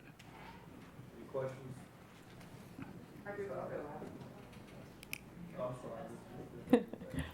I actually wanted to know about the staffing issue on 5F. You know, Staffing- if there is only one officer there when there has traditionally been two, and if there is going to be a second officer added. Your Honor, I would really like to talk about any staffing issues not in this public setting. If, please. then perhaps we can have a telephone call Absolutely. about the staffing issue Yes, on ma'am. 5F and Yes, what the ma'am. deal is. Because, Anytime you're ready. you know, obviously it's an issue if they're saying that there should be 2 and there's only 1 and people aren't getting the appropriate care and supervision up there. Your Honor, I will meet with you anytime you're ready to meet to discuss that issue, but not just in this public setting, ma'am. Okay. Yes, I have a few for you. So first of all, I just like to say again that you cannot just say that everything is a safety issue and that it has to be talked about in an executive session. You are abusing and completely misinterpreting the intent of the Sunshine Act. It doesn't, like, you just can't do that. So hopefully we will reinforce that sometime soon and get those answers, because I would also like to know, if we're hearing about things in a public meeting, in a public setting, I would like to hear about them from you also. Because right now, all anyone knows is that there's not adequate staffing on 5F, because that's all we heard about today. If everybody else has questions about that, maybe we can add that to our executive session. I definitely want to do that there, but it should be done in this meeting. That is the purpose of this meeting. You could sit here and say everything's executive session, which you try to do, but this definitely is something. We get the list of the healthcare staff vacancies. Why aren't we hearing about correction officer vacancies? Look at all these folks who aren't working right now and came here to talk about their job. I would never talk about my work when I was on the clock. Look at all these people that came out. It's more and more every single month. They're in danger every single day because we can't talk about it in a public meeting and address it in a public meeting. Because in the executive session, there's zero accountability. So I would like to hear about that here, but I'll get to my questions. My first question is about the, what was it called, reimagining the county jail. There was an RFP that went out. I was wondering if you could give me an update on that RFP. I cannot at this time. I have to do a little bit more research to be able to provide information to you at a later date, ma'am. Okay. And then the RFP that was put out for the commissary vendor, can we, the full board, receive a copy of the RFP that was put out? Ms. Hallam, the only way that anybody will be able to have access to that RFP is to register through Bonfire to have access to that RFP. Okay, I understand that that is the situation currently. I am requesting that you provide that to the full board instead of us having to register a Bonfire account, because I've attempted to do that before and it's not the easiest thing in the world. I will look to see if I can do that, ma'am. I'm sorry, Warden Harper, do you have access to the RFP for the commissary provider? So the jail is not the final publisher of an RFP. It actually comes out of purchasing. That's why it goes to there. So we can make that request to purchasing for that document for you. So you currently do not have a copy of it? We are the publishers. I understand that, but I'm not asking who the publisher is. I'm asking the jail who has a... Of the version that was posted to the website, we will have to get that from purchasing and we will provide that. So you do not have access to the RFP for the commissary provider? Through purchasing, we do. Okay, so you do have access to it? Through purchasing. So I'm asking you to give it all to us, okay? Thank you very much. The next thing is, Warden Harper, can you speak to, was there any time in the past few months since the temperature's been heating up outside that any area of the jail has been without air conditioning? We've had some areas within the jail, just like in homes, that have maintenance issues. So when we are advised of any maintenance issues to include air conditioning, we notify our maintenance department to resolve the issue. And on average, what's the average period of time that you're waiting for that maintenance issue to be resolved? I don't have that information as to average time. Okay, on average, how many times would you say in the past few months that a section of the jail has been without air conditioning for any given time? I do not have that information. Is it 5? Is it 20? Is it 100? I do not have that information. Okay, I would like you to bring that information to us. If there is a maintenance request that is submitted, then there is a documentation of those breakdowns of air conditioning. I would like that to be provided to the board. Got that? Yes, ma'am. Thank you. Okay, then my next question is about, we had a public comment tonight about books, and I've been doing some work around that, and so I have a couple questions. Who makes the decisions about what books will and will not be allowed into the jail? Right now, our mail department makes that determination as to what books are allowed in the jail. And is there an individual within the mail department? Is every employee of the mail department collectively coming together to make that decision? How are those folks decided? If there's 3 mailroom individuals that work in the mailroom at the jail, and each one of those employees have the capability of approving and denying books based on our policies and procedures. And after that one individual makes that determination, does it have to get approved by anyone else, or can they unilaterally make that decision based off of your policies? They make that decision based off our policies. And once a book is rejected, what happens next? It is returned to the vendor. Okay, so not to the sender, but to the vendor. It is returned to the vendor. Okay, and then what happens next? Nothing else happens. Okay, so there's no refunds given to the person who tried to send the book? I would think that the vendor will be responsible for sending the refund to the individual. Okay, does the jail give any notice to either the sender or the recipient that the book was refused, denied? Only if the sender makes a request to the mailroom department will the mailroom department give a reasoning why the book was returned to the vendor. And how is that request made to the mailroom department? They can email and make telephone call. They can talk to the incarcerated individual. The incarcerated individual could put a request slip into the mailroom to let them know and get a response as to why the book was sent back. And is there a record-keeping process for keeping track of all the books that are denied? Yes, it is. So does a record exist of every book that was denied and why? What's so funny? So there's a record of that a submission was denied, but not as to what the book was or the reason being.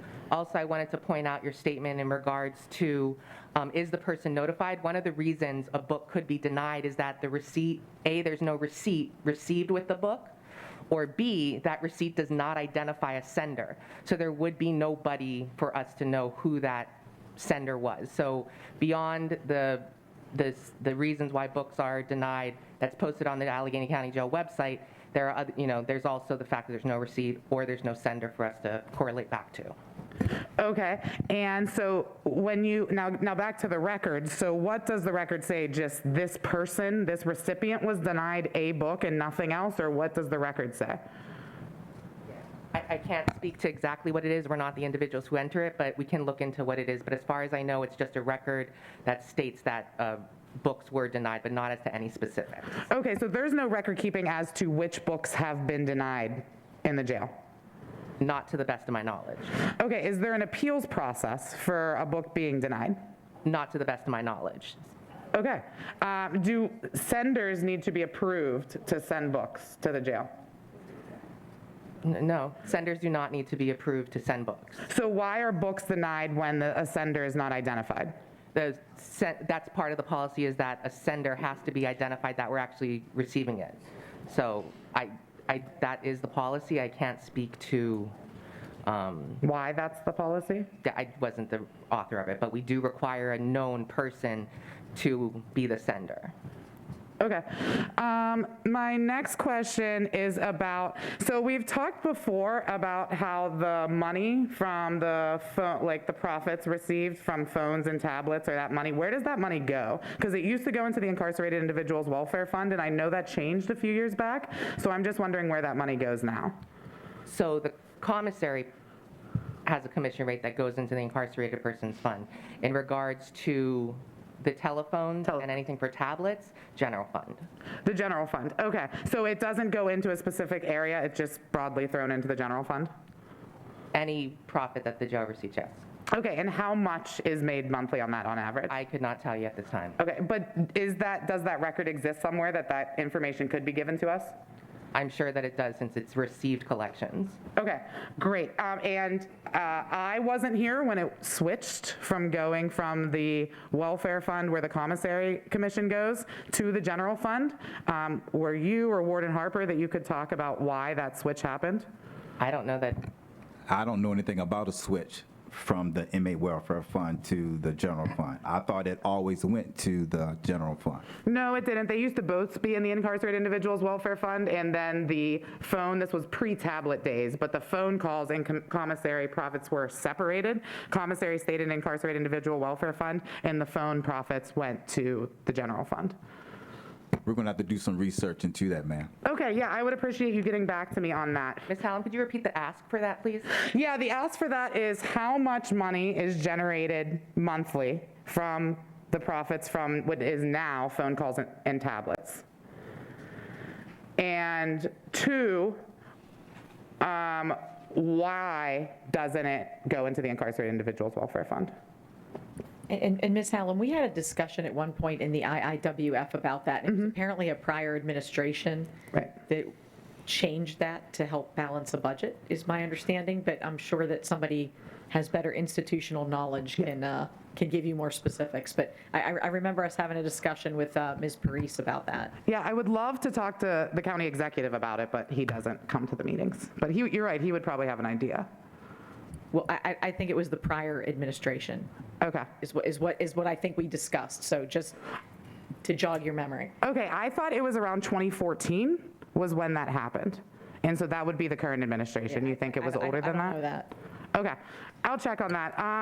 So additional questions that I have for you, Warden Harper, are about the booking fee. So I recently received information about how much money is generated from the booking fee. I'm wondering if you could talk a little bit about who is assessed that booking fee, and also I only got the number of like how much has been made off of it, and I want to know specifically what it's used for. So I can't speak to the initiator of the booking fee, but the revenue we receive from the booking fee goes to pay for the correctional officers who work in those areas that applies to where the booking fee is received, so our intake area. So does that money go directly into a line item in a budget, and that those positions are only funded from that money, or is it also broadly thrown into the general fund? No, it's actually earmarked specifically to that. It's its own account, and we have a specific account for which those salaries are charged off. Okay, thank you very much. And then also, this might be a question for the next report, but if it is, please let me know.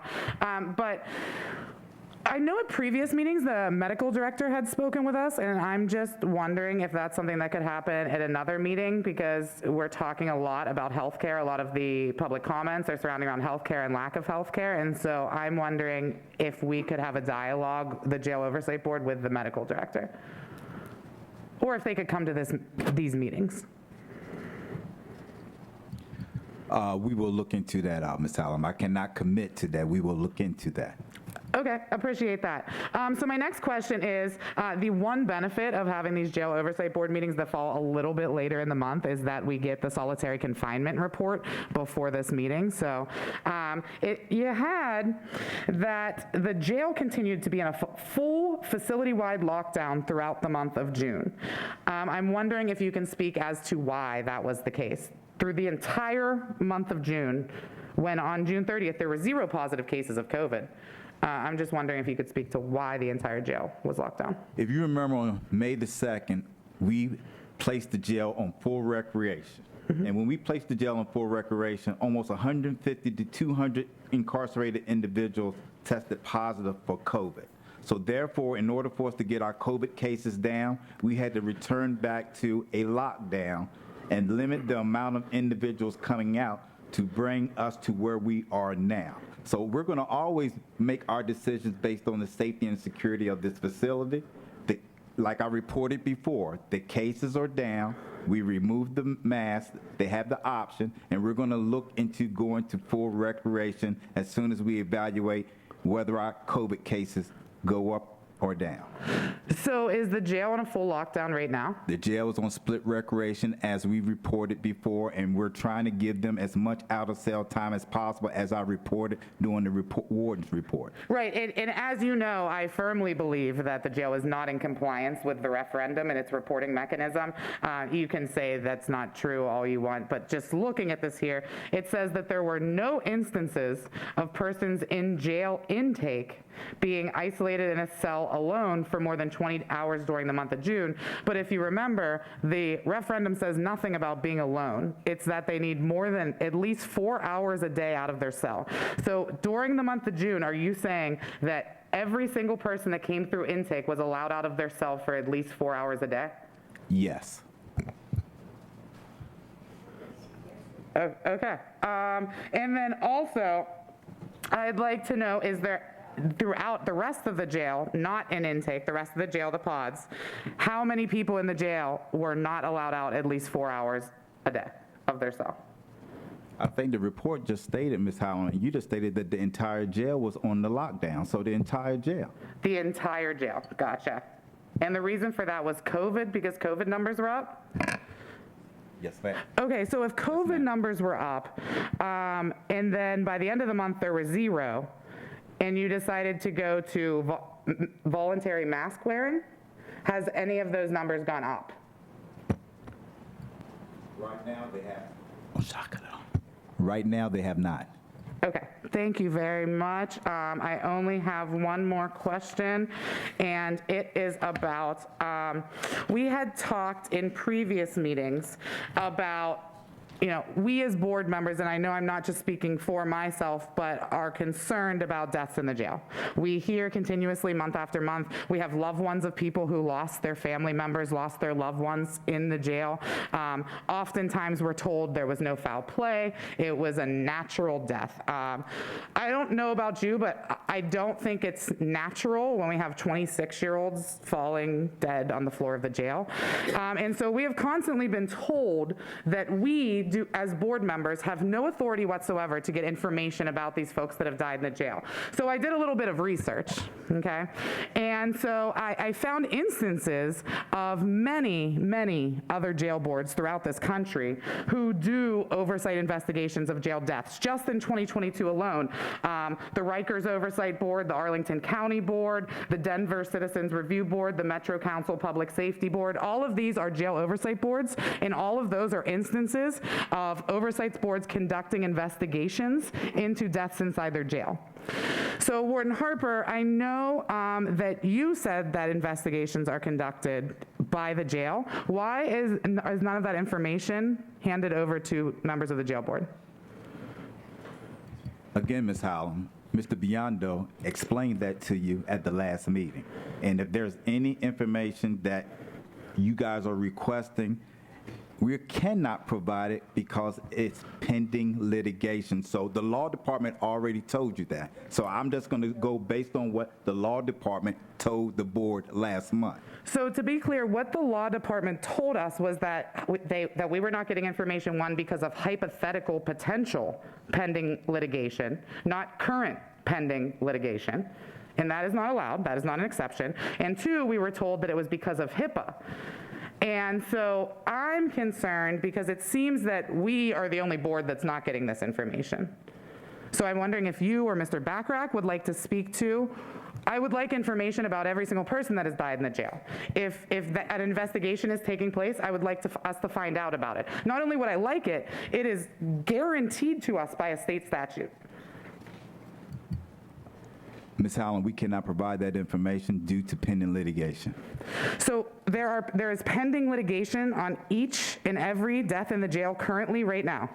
As the law department, Mr. Biondo stated last month, there may not be pending litigation at this time, but in the future it could be. So therefore, we cannot give that information. Mr. Bachrach, I'm sorry, he was going to say something. Yeah. Historically, most of these cases end up in litigation. So that's why we view it as pending litigation. We also think that it's prohibited by HIPAA. Okay, so first of all, has every single death in the jail, has there been a lawsuit about? Because you said historically.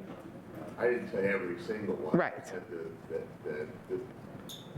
A significant portion of them, I don't have the exact statistics, but a significant portion of them do end up in litigation. So we are not being given the information that we need to do our oversight job because you believe that because some lawsuits have been filed over previous jail deaths that therefore we can't get information for any of them? Am I understanding that? That and HIPAA. Okay, so I'm glad you brought up HIPAA because that was brought up by Mr. Biondo, and so, you know, did a little research on that too. So there are exceptions to HIPAA, are you aware? Okay, do you know what those exceptions are? I could give you a laundry list of them. Okay, so I'm not going to debate HIPAA. I'm not asking you to debate, I was actually asking Warden Harper, but since you're here, so there are... Warden isn't really in a position to give legal advice, so Well, I'm glad you're here then. So there are two specific... I'm not going to debate HIPAA. Okay, I would just like to give you this information so you can take it back to the legal department then. Happy to listen to what you said. Great, thank you. So two specific exceptions to HIPAA kind of caught my eye, right? So the first exception is for law enforcement purposes, which we already know that is being followed because the county police are the ones who are investigating each and every jail death. So believe it or not, come to find out, we are law enforcement officers. Who knew? So by definition, a law enforcement officer is someone who is empowered by law, like we are by our state statute, to investigate or conduct an official inquiry into a potential violation of the law, which I would argue is what we're trying to do with the information with jail deaths. So now the next exception to HIPAA is for health oversight activities. And guess what? We are also a health oversight agency. So a health oversight agency is any agency or authority, including the employees or agents of such public agency or its contractors or persons or entities to whom it has granted authority that is authorized by law to oversee a healthcare system. There is a healthcare system within the Allegheny County Jail, supposedly. Supposedly we're providing healthcare, supposedly we're providing mental health care. So what I would like to know, and I understand that that's not something you want to discuss right now, but that information could be gathered and brought back to this board, is why, since we are exempted from HIPAA, why we are not being given information about each and every jail death that is not currently under pending litigation. I have talked to many lawyers who said the potential for a hypothetical lawsuit is no excuse to denying information. I heard what you said. Okay, and then I also wanted to clarify for other members of the board, as well as Warden Harper and his team and Mr. Backrack, we've talked a lot about the state statute that governs us as a jail board and the authorities that we are given. And I'd like to remind everybody while I'm reading this that where it says shall, the law says that that means must. Okay, not just if you want to. So under section 1724, so this is Title 61, is what the laws that govern state statutes I've forwarded along many of times. Subsection A says that our administrative duties and powers shall include the oversight of the health and safe keeping of incarcerated folks, shall ensure that the jail is being operated in accordance with its regulations and the laws and regulations of this Commonwealth in the United States, and last, and this is the really, really interesting one, the board shall investigate allegations of inadequate prison conditions and improper practices occurring within the prison, and may make such other investigations or reviews of prison operation and maintenance, the books, papers, and records of the prison, including but not limited to the papers and records of the warden, and those relating to individual incarcerated individuals shall at all times be available for inspection by the board. So that seems pretty clear that we are to have access to anything that the jail has access to. It is how we do our job. So could you answer to your interpretation of the statute? Have you read this statute before, Mr. Baccarat? I've read it. And so you agree that this is what these subsections say, the language that I just read? I believe you read it correctly, yes. Yeah, and so can you please explain to us why we are constantly being denied access to the papers and records of the warden and those relating to individual incarcerated individuals? We can, I don't think you have been denied records that you are entitled to. I have multiple times asked for records requesting to Mr. Gerald Thomas's death. I would like to know, we have had his mother come now for 2 meetings in a row. She has been seeking answers as well, and we as the board don't even have those answers.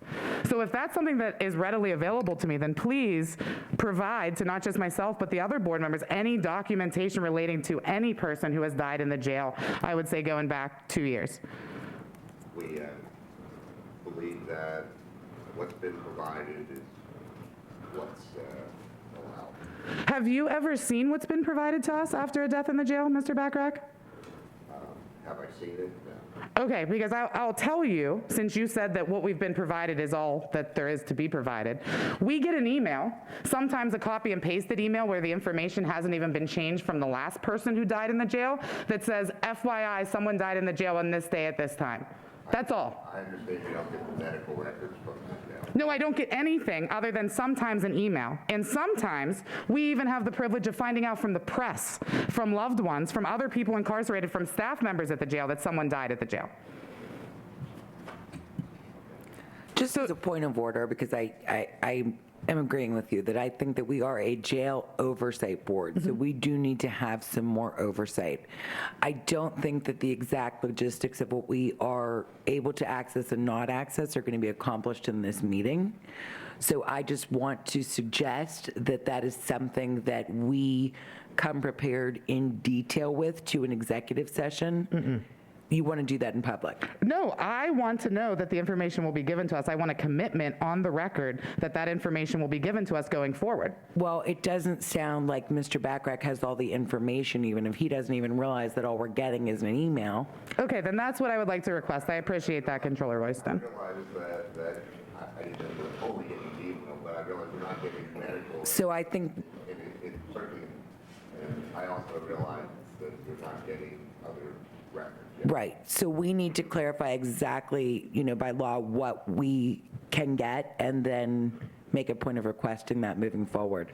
Okay, so Mr. Backrack, can we ask you then what the proper procedure is to go about requesting that for a future meeting?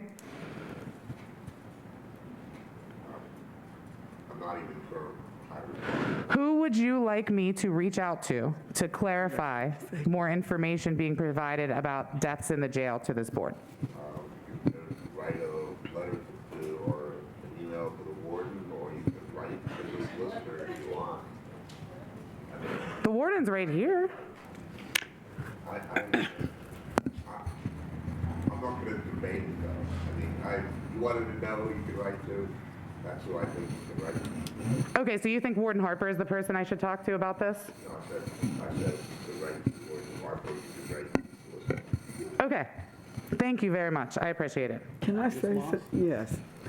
There's quite a few things here that I've heard today that has been discussed, and we keep, we're saying that we're going to have an executive session.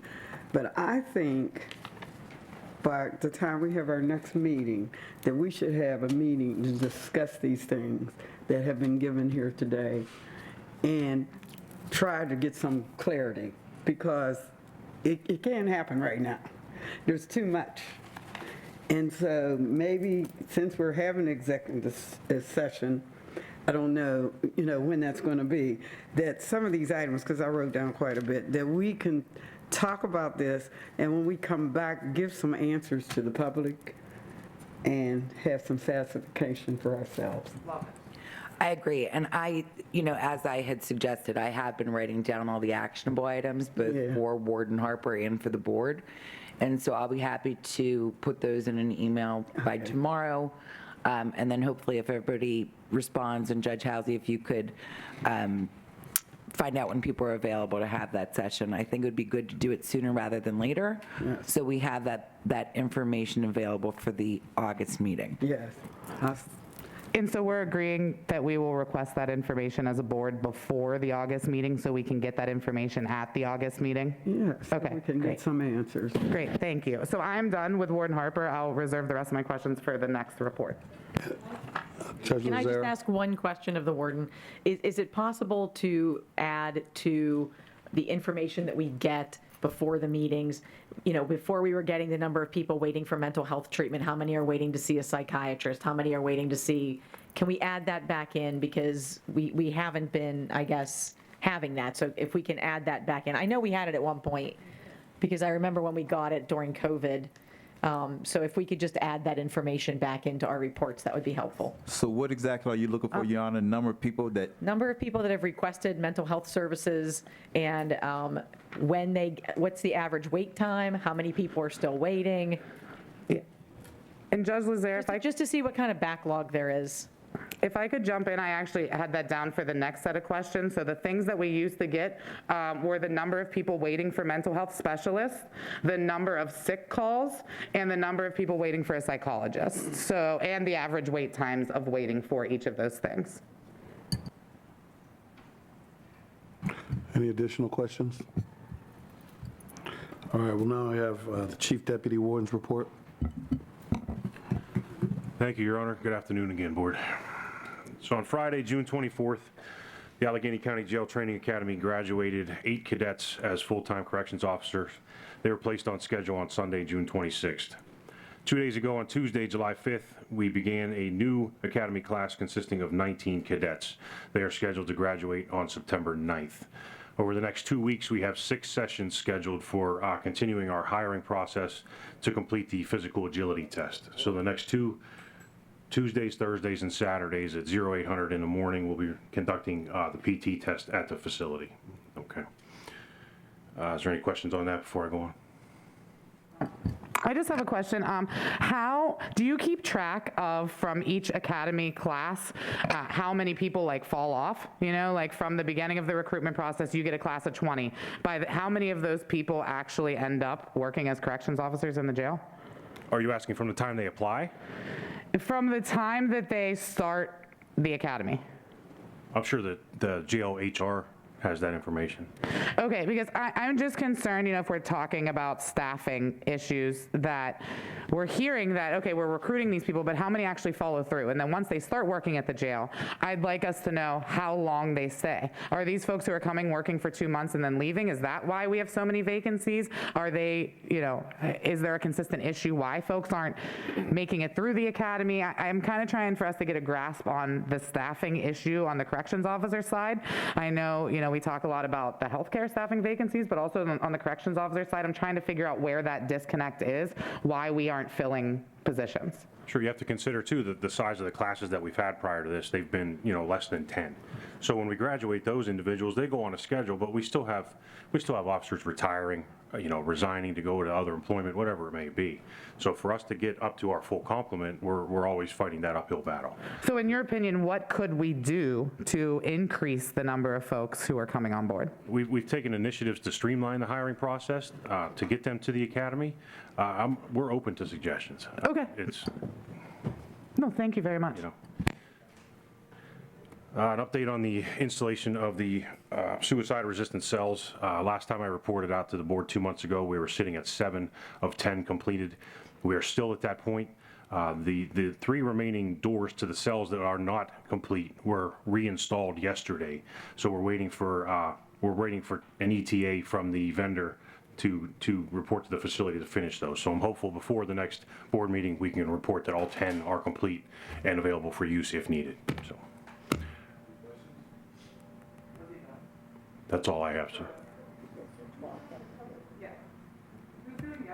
Who's doing the other reports under the chief deputy? You are? DHSA Madden. So if I have questions about medical treatment, who should I direct that to? Oh, I'm sorry. Is that a you question or? yeah, Tuma has a report, my presentation. Then we're going to go to Ms. Madden. Okay. Yeah. So I'm going to speak to the jail's mortality rate as it was discussed earlier by the warden. With 3 loss of lives in 2019, based on the annual number of admissions of the population, based on the average rate against 100,000 people, the mortality rate was 19. The 2019 value that was reported by the U.S. Department Bureau of Justice Systems was 179 individuals over 100,000. So that's 10 times less than what was reported by the Bureau of Justice. For 2020, we had 3 loss of life over our population of an extrapolated over 100,000 people was a result of a mortality rate of 34. Which results in 5 times less than what was reported for 2019. That's our 2020 number. And in 2021, we had 6 loss of life. Based on our annual admissions, over 100,000 people, it was 65 mortality rate, which is 3 times less of that was what reported, which was, again, 179 per 100,000 people that was reported per the Justice report. Can we get a copy of that report? Yeah, I'll be happy to email you from the Justice site. Please, thank you very much. And this was an analysis that you compiled with jails data and compared with what statistics? So the U.S. Department of Justice, Office of Justice Programs, Bureau of Justice Statistics issued the mortality in local jails 2000 to 2019 statistical table report. That reported out the mortality rates for jails. And that was the number that was referenced earlier in this meeting. We did our review of our rates, our mortality rates based on the annual population, admitted population. Okay, and are you counting the deaths in this count that you're using to analyze these numbers? Are you counting the folks who were officially declared deceased after leaving the jail and being in the hospital? We use the same definition that was in this report, which was custody. Okay, so if someone has a medical emergency in the jail, goes to the hospital, dies in the hospital, are they counted in this report right here? If they were still in the legal custody of the jail, as is the definition in this report, we use the same definition. Okay, so are you aware that regardless of if they are technically, by legal definition, still in custody, that the Federal Bureau Death and Custody Reporting Act still requires that you count them even if you relinquish custody of them? If but for the medical emergency, they would still be incarcerated? It's literally the first FAQ on the Death and Custody Reporting Act, which is a federal law. I'll review the methodology for which was published under this report to see what definition they refer to. Okay, I appreciate that very much because okay, thank you. Is there more to your report or any questions should they be asked now? That was the end of that part of and then Ms. Madden will speak to the COVID statistics and other healthcare relevant materials. Okay, I'll save them for you then. Thank you. Thanks. All right, I have the healthcare report on behalf of Dr. Brinkman this month. So for COVID numbers for incarcerated individuals, the total amount of incarcerated individuals tested for COVID-19 during June of 2022 was 1,897. Of those, 24, or 1.7%, were found to be positive. There are 3 incarcerated individuals presently positive in the facility, with 0 hospitalized from COVID-19. We have had an overall positivity rate of 4.1% at the Allegheny County Jail since the first diagnosed case of an incarcerated individual on April 6, 2020. For employees, throughout the pandemic, we have had 291 staff report positive results. We presently have 6 individuals who continue through their recovery process and have not yet returned to work. For vaccines, in total, the Allegheny County Jail has supported the vaccination of incarcerated individuals by providing 2,875 doses thus far. On site, we have stored Pfizer and Moderna vaccines, and we are continuously offering those. Last month, we reported that we had 592 individuals who had received their full series, and this month we have 655, or 42%, of incarcerated individuals with a full series, which is up 4% from last month. During the month of June, our infectious disease team conducted 180 vaccines during a 4-day vaccine clinic. For medications for opioid use disorder and the expansion of these efforts, The jail continues to provide medication-assisted treatment options, which include naltrexone and Vivitrol for the treatment of alcohol and opioid use disorder, and Suboxone and Sublocade for the treatment of opioid use disorder. For the month of June, there were 27 individuals prescribed oral naltrexone, with 1 individual receiving the Vivitrol injection prior to community release. During the month of June, 124 individuals were treated with Suboxone and 19 individuals were treated with Sublocade. The jail continues its contract expansion with Tediso, our community methadone provider, and we're currently in the developmental stages of implementing the methadone continuation services for individuals who are currently receiving methadone in the community. We're very excited to be working with Tediso and to have these services up and running as soon as possible. Tediso is working on filling some staffing positions. 7 of them have begun the onboarding process. And like I said, we're excited for this expansion. For Torrance commitments and admissions, during the month of June, 3 patients were admitted and transferred to Torrance State Hospital. During the month of June, 11 new patients were committed to Torrance State Hospital, and there's currently 19 patients who are awaiting admission to Torrance State Hospital, with the longest waiting time since March of 2022. Last month, we were asked to track the Tier 4 and 5 data in the mental health tier system, so I'm able to present the tracking data that's currently available. And just as a reminder, Tier 5 includes includes any patient who is actively suicidal or self-harming, where Tier 4 would be a step down, and it's any patient who is at imminent risk of harming themselves or others. So in the month of June, there was 1 individual that was identified as a Tier 5 in the mental health tier system. And throughout the month of June, there were 11 unique individuals who are identified as a Tier 4. And then just to note, the duration that a patient is on a tier will vary from as little as hours to days, and that just depends on the patient.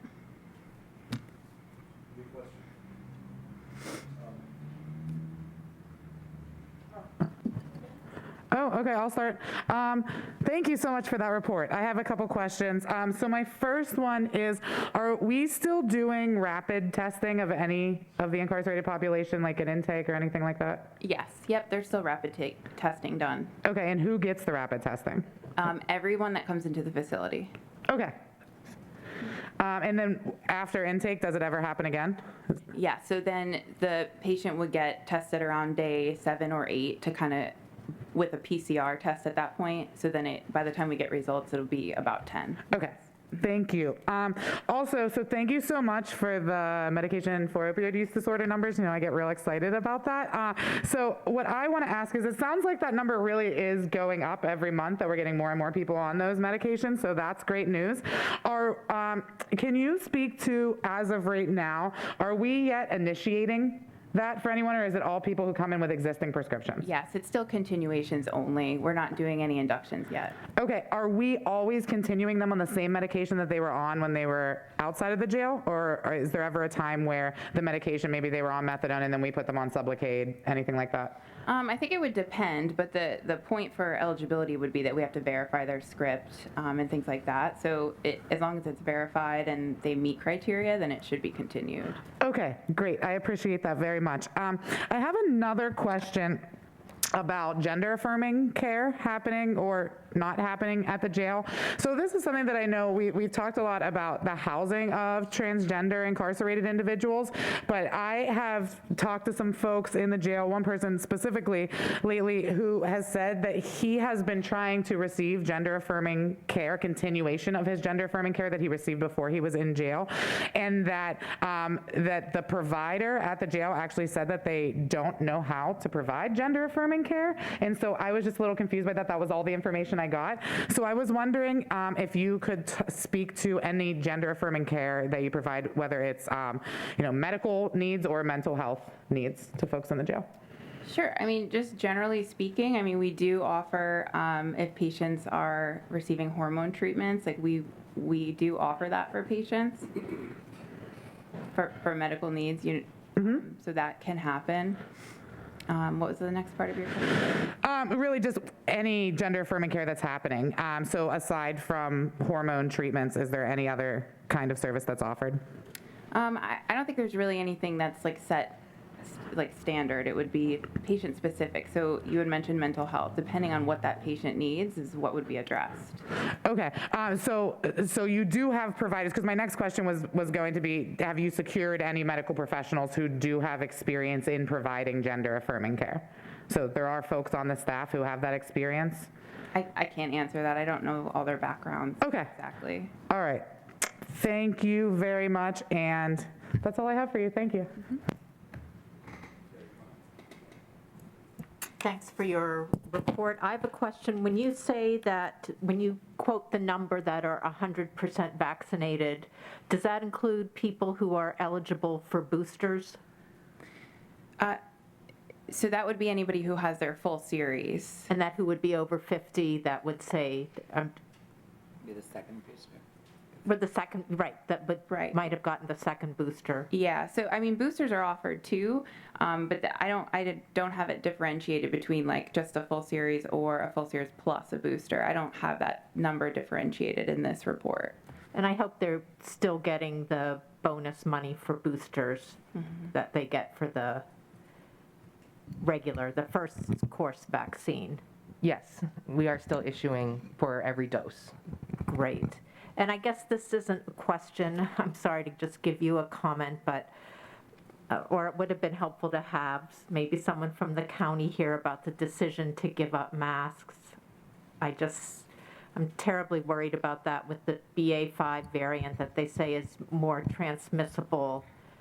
And Well, I'm just going to say this to you, Ms. Klein. We did meet with AHN and the doctors at AHN and our health department. So together we came up with this plan. And like I stated before, our medical units, all health encounters, intake units, and intake individuals are required to wear those masks there. And employees and inmates had the option. So if they want to wear the mask, they can still wear the mask. well, I hope I'm wrong with what I think is going to happen. Warden, just a quick question. The masks, are they required to wear the masks when they leave the jail and come to the court for cases? Because I don't know if it's just that every single person I've had in front of me has had masks on. So I was sort of surprised when you said that it was lifted. I don't know when it was lifted. Because our intake department is still under a masking mandate, the incarcerated individuals travel to the intake department where they're transported by the sheriff's department to the courthouse. So Okay. that's why they have the mask. I was just wondering, because every single person that's come into the courtroom has been masked. I just have one follow-up question. Did Jens remove the COVID dashboard off the website? No. Okay. Did it move somewhere else? It's still on the website, ma'am. Okay.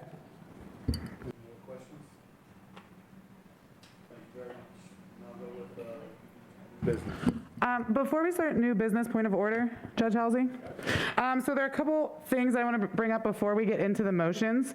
So first of all, I would like to address that there was an email that was circulated to the board of your intention to cancel the August Jail Oversight Board meeting. Is that still your intention? It is.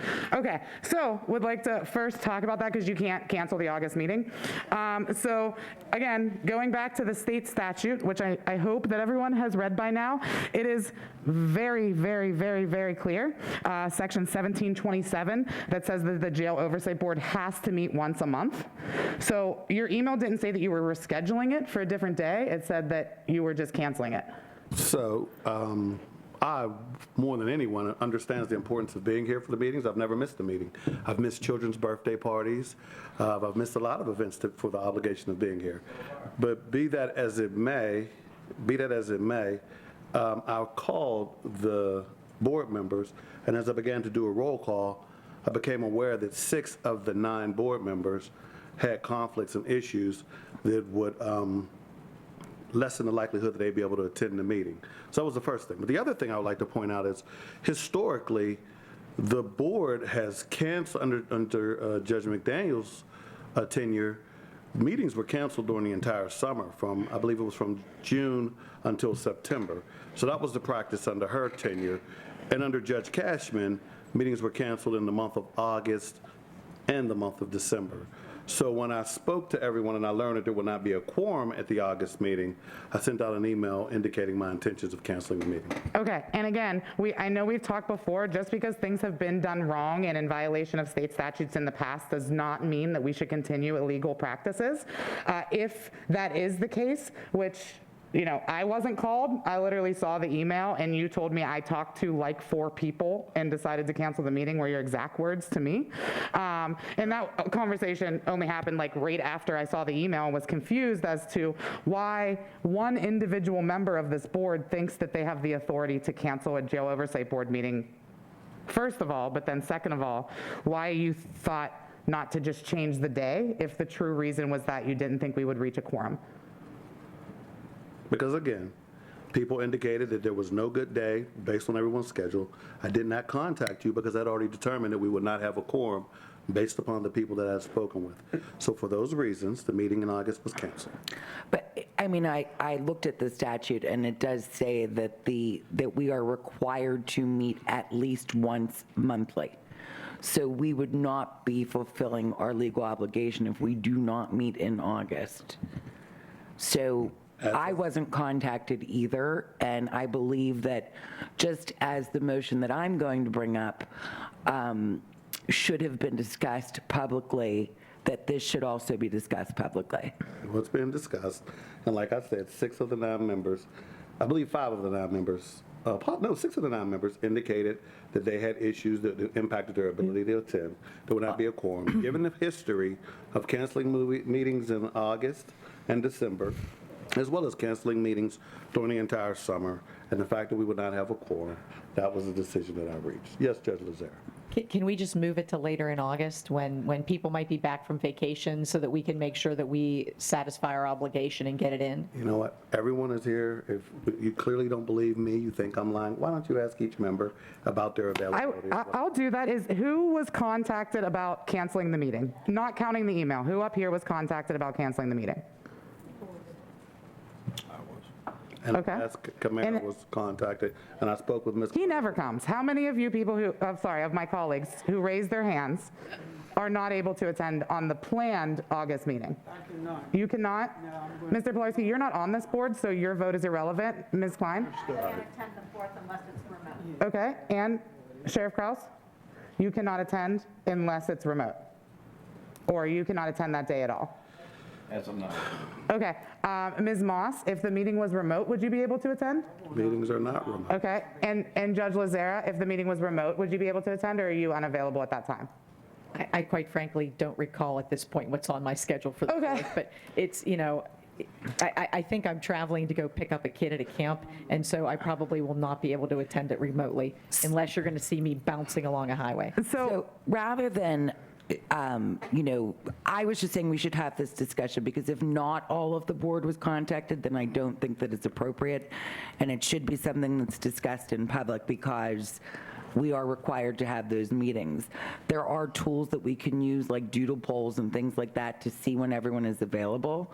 So I guess just for the purposes of this meeting, can we just say, you know, is everyone amenable to finding a different date so that we can fulfill our requirement for August? And can we all agree that we acknowledge that we cannot cancel the August meeting? We can reschedule it. I do not agree with that. Have you read the state statute? Meetings have been canceled for years. If someone comes into, excuse me, Judge Halsey, I'm speaking. If someone comes into your courtroom and says, but I've been doing this crime for years, I've never been caught, how could you arrest me now? What would you say? I would say the meetings have been canceled historically in August. People said they did not have any availability during the month. I did not contact the remaining 3 members because once I realized that 6 of the 9 were unavailable, there was no quorum, there was no reason to contact the remaining members. Okay, I would also like to point out that that is a violation of the Sunshine Act. So the Sunshine Act says that you can't deliberate or take official action on agency business unless it's in an open and public meeting. And so you just admitted that you made these phone calls and this decision outside of a public meeting, correct? Is there anything else? I would like you to answer that, because again, I think this is a very appropriate time to remind the board too, you are not the chair of this board.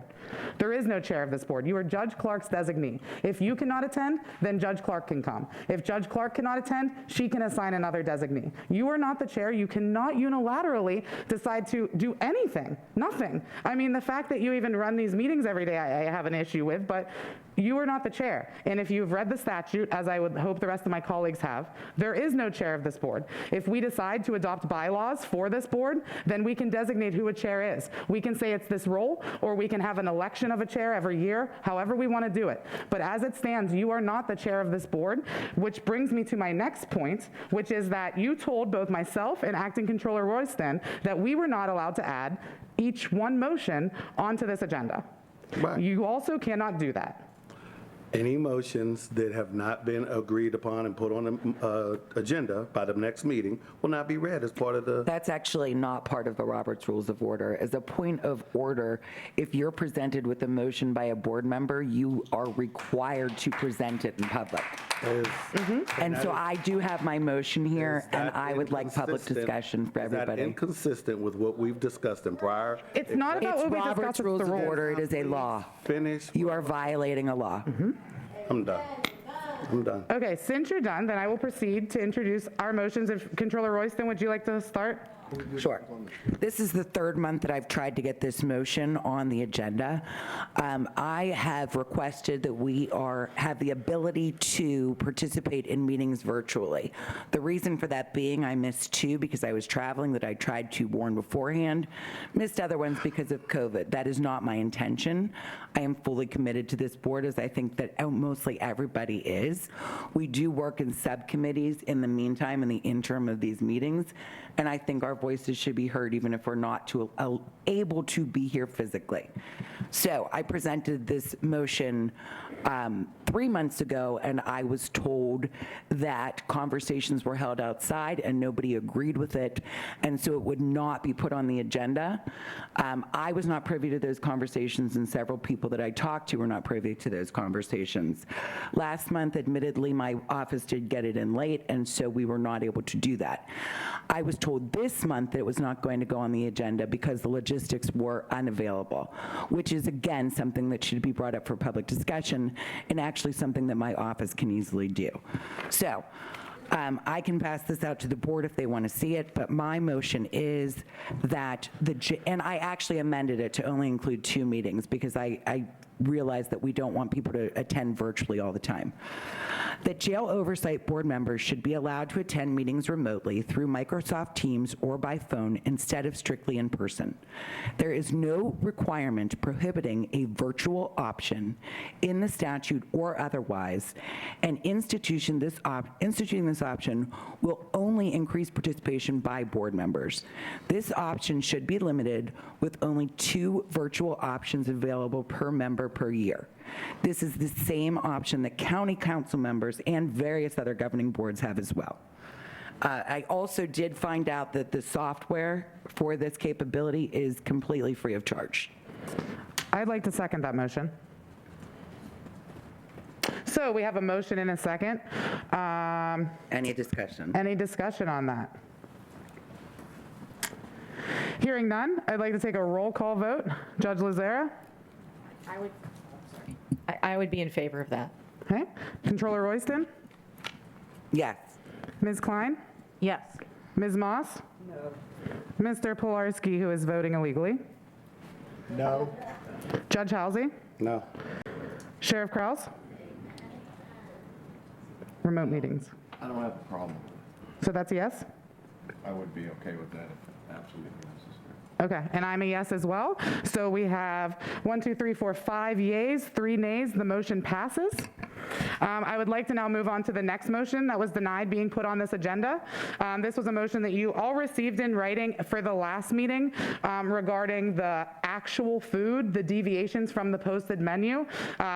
Taking feedback from folks who were not originally supportive of the motion last month, I decided that instead of asking within 24 hours to hear about a menu deviation, that we instead just follow the existing jail policy, which I have right here. It's policy number 314. 4. Under procedures, number 11 says that an accurate record of all meals prepared will be maintained in the food service department. And under diets, number 3, it says the manager will make certain that the food service plan is followed, that's the posted menu, and any substitutions will be documented. Variations from the plan may be allowed for holidays and weekends, provided they meet all basic food nutritional standards. All menu substitutions shall be recorded. So since these substitutions are already recorded, I am simply asking that we, within 30 days of the end of the month, so hopefully at the next Jail Oversight Board meeting or the following one after that, receive any menu deviation. So we already have the posted menu. Now we see this report that already exists that shows us what was served instead. So if it says on the menu they're getting meatloaf and they instead get bologna sandwiches, that's already documented. All I'm asking is that within 30 days, we receive that report. So again, after hearing from my colleagues, I amended it to be not a short 24-hour notice. So I would like to make the motion to say that that actual plan of what menu substitutions were be given to this board each month. And I would like to ask for a second. Okay, we have a motion and a second. Any discussion? Ms. Moss? No, let me understand what you're proposing. Are you proposing that we get a menu of the food monthly? And if there's any deviation, you want it told to us monthly?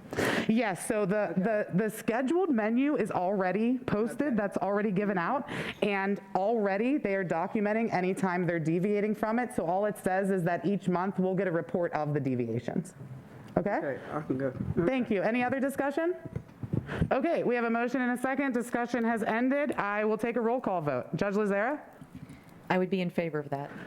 Controller Royston? Yes. Ms. Klein? Yes. Ms. Moss? Yes. Mr. Pilarski voting illegally? Abstain. Judge Halsey? Opposed. What was that? Sorry? I am opposed. You're no? Okay. And Sheriff Krause? Okay. So the ayes have, oh, I'm also an aye. Sorry. The ayes have 5. The nays have 2 with 1 abstention. Did I count that right? 1, 2, is it 6? No, I think it's 6. Okay. Sorry. Ms. Moss was on board too, right? Okay. I'm so sorry. I didn't vote. That's my own bad. So the ayes have 6, the nays have 1 with 1 abstention. The motion passes. And now we will move on to the motions that were placed on the menu. Our first motion, oh, and also Warden Harper, I just want to make sure you heard that motion because I believe that your team will be the ones having to provide to us that report. So now on to new business on the agenda. So this is the motion that I introduce every month, a motion to request money from the Incarcerated Individual Welfare Fund to be put on the joint tablet commissary accounts of each person. At the time of me drafting this motion, there were 1,556 folks incarcerated in the jail, $100 for each person. The total cost is $155,600. I would like to make a motion to approve. A second. We have a motion and a second. Any discussion? All right, we'll take a roll call vote. Judge Lozera? In favor. Controller Royston? Yes. Ms. Klein? Yes. Ms. Moss? Yes. Mr. Pilarski voting illegally? Abstention? Judge Halsey? Okay, 2 abstentions. Sheriff Krause? And Councilmember Bethany Hallam is a yes. So you are not the So person. The final motion is there, for the jail to forward to the JOB members each food safety assessment report and any other inspection report it receives from the Allegheny County Health Department within 30 days of its receipt. Is there a motion? Is there a second to that motion? I think we already voted on that. I'll second. I thought that's what we just did. No, I thought that was the that other. was about food. This is about the health department reports, about the Is there inspection. a second? Ms. Klein just seconded. All in favor? Aye. Aye. Any opposed? Motion carries. I'm sorry, any discussion? Did anyone have any discussion about that before we took the vote? I apologize. That being said, ayes are in favor, so.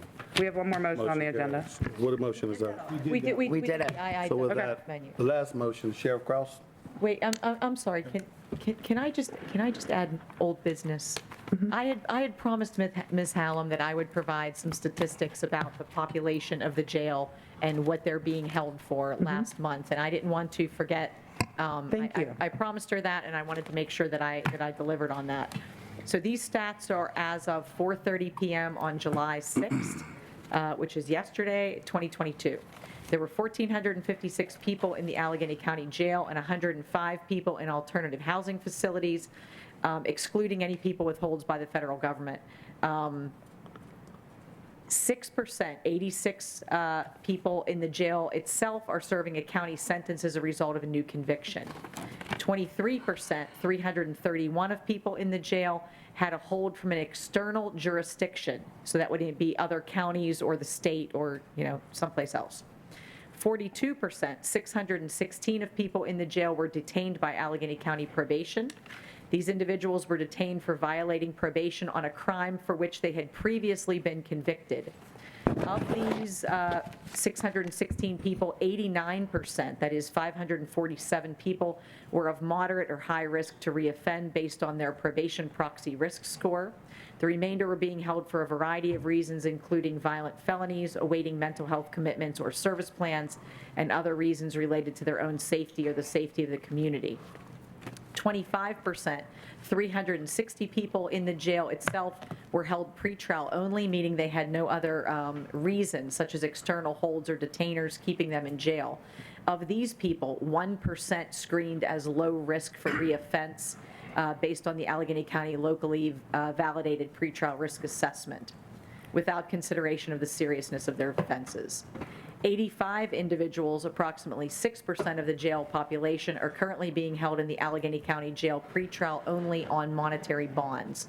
So there's 85 people that are only in there on monetary bonds. Of these individuals, only 9 screened as low risk for new criminal activity, and all of these individuals were facing violent charges. Shouldn't be noted also that all pretrial monetary bond cases are reviewed for possible bail modification. Just for comparison purposes, the Allegheny County Jail population, excluding federal holds but including alternative housing, on March 16th, 2020, so right before COVID, the numbers were 2,075, including 1,859 inmates in the jail itself and 216 people in alternative housing. As of July 6th, I already told you that was 1,456. That's a 22% decrease from 2 years ago. And alternative housing facilities, the number is currently 105, which is a 51% decrease from pre-COVID. Detainer population in the jail on March 16th of 2020 was 889, and as of yesterday at 4:30, it was 616. So there is a 31% decrease in the population that's on detainer beds, okay? Thank you so much for that. Can you email that to us? I'd love to see that. I'm assuming I got this by email also. I can, and I can also provide this every month if you love that. Okay? Thank you so much, Judge Lazara. Sheriff Cross? Motion to adjourn. Thanks. Second.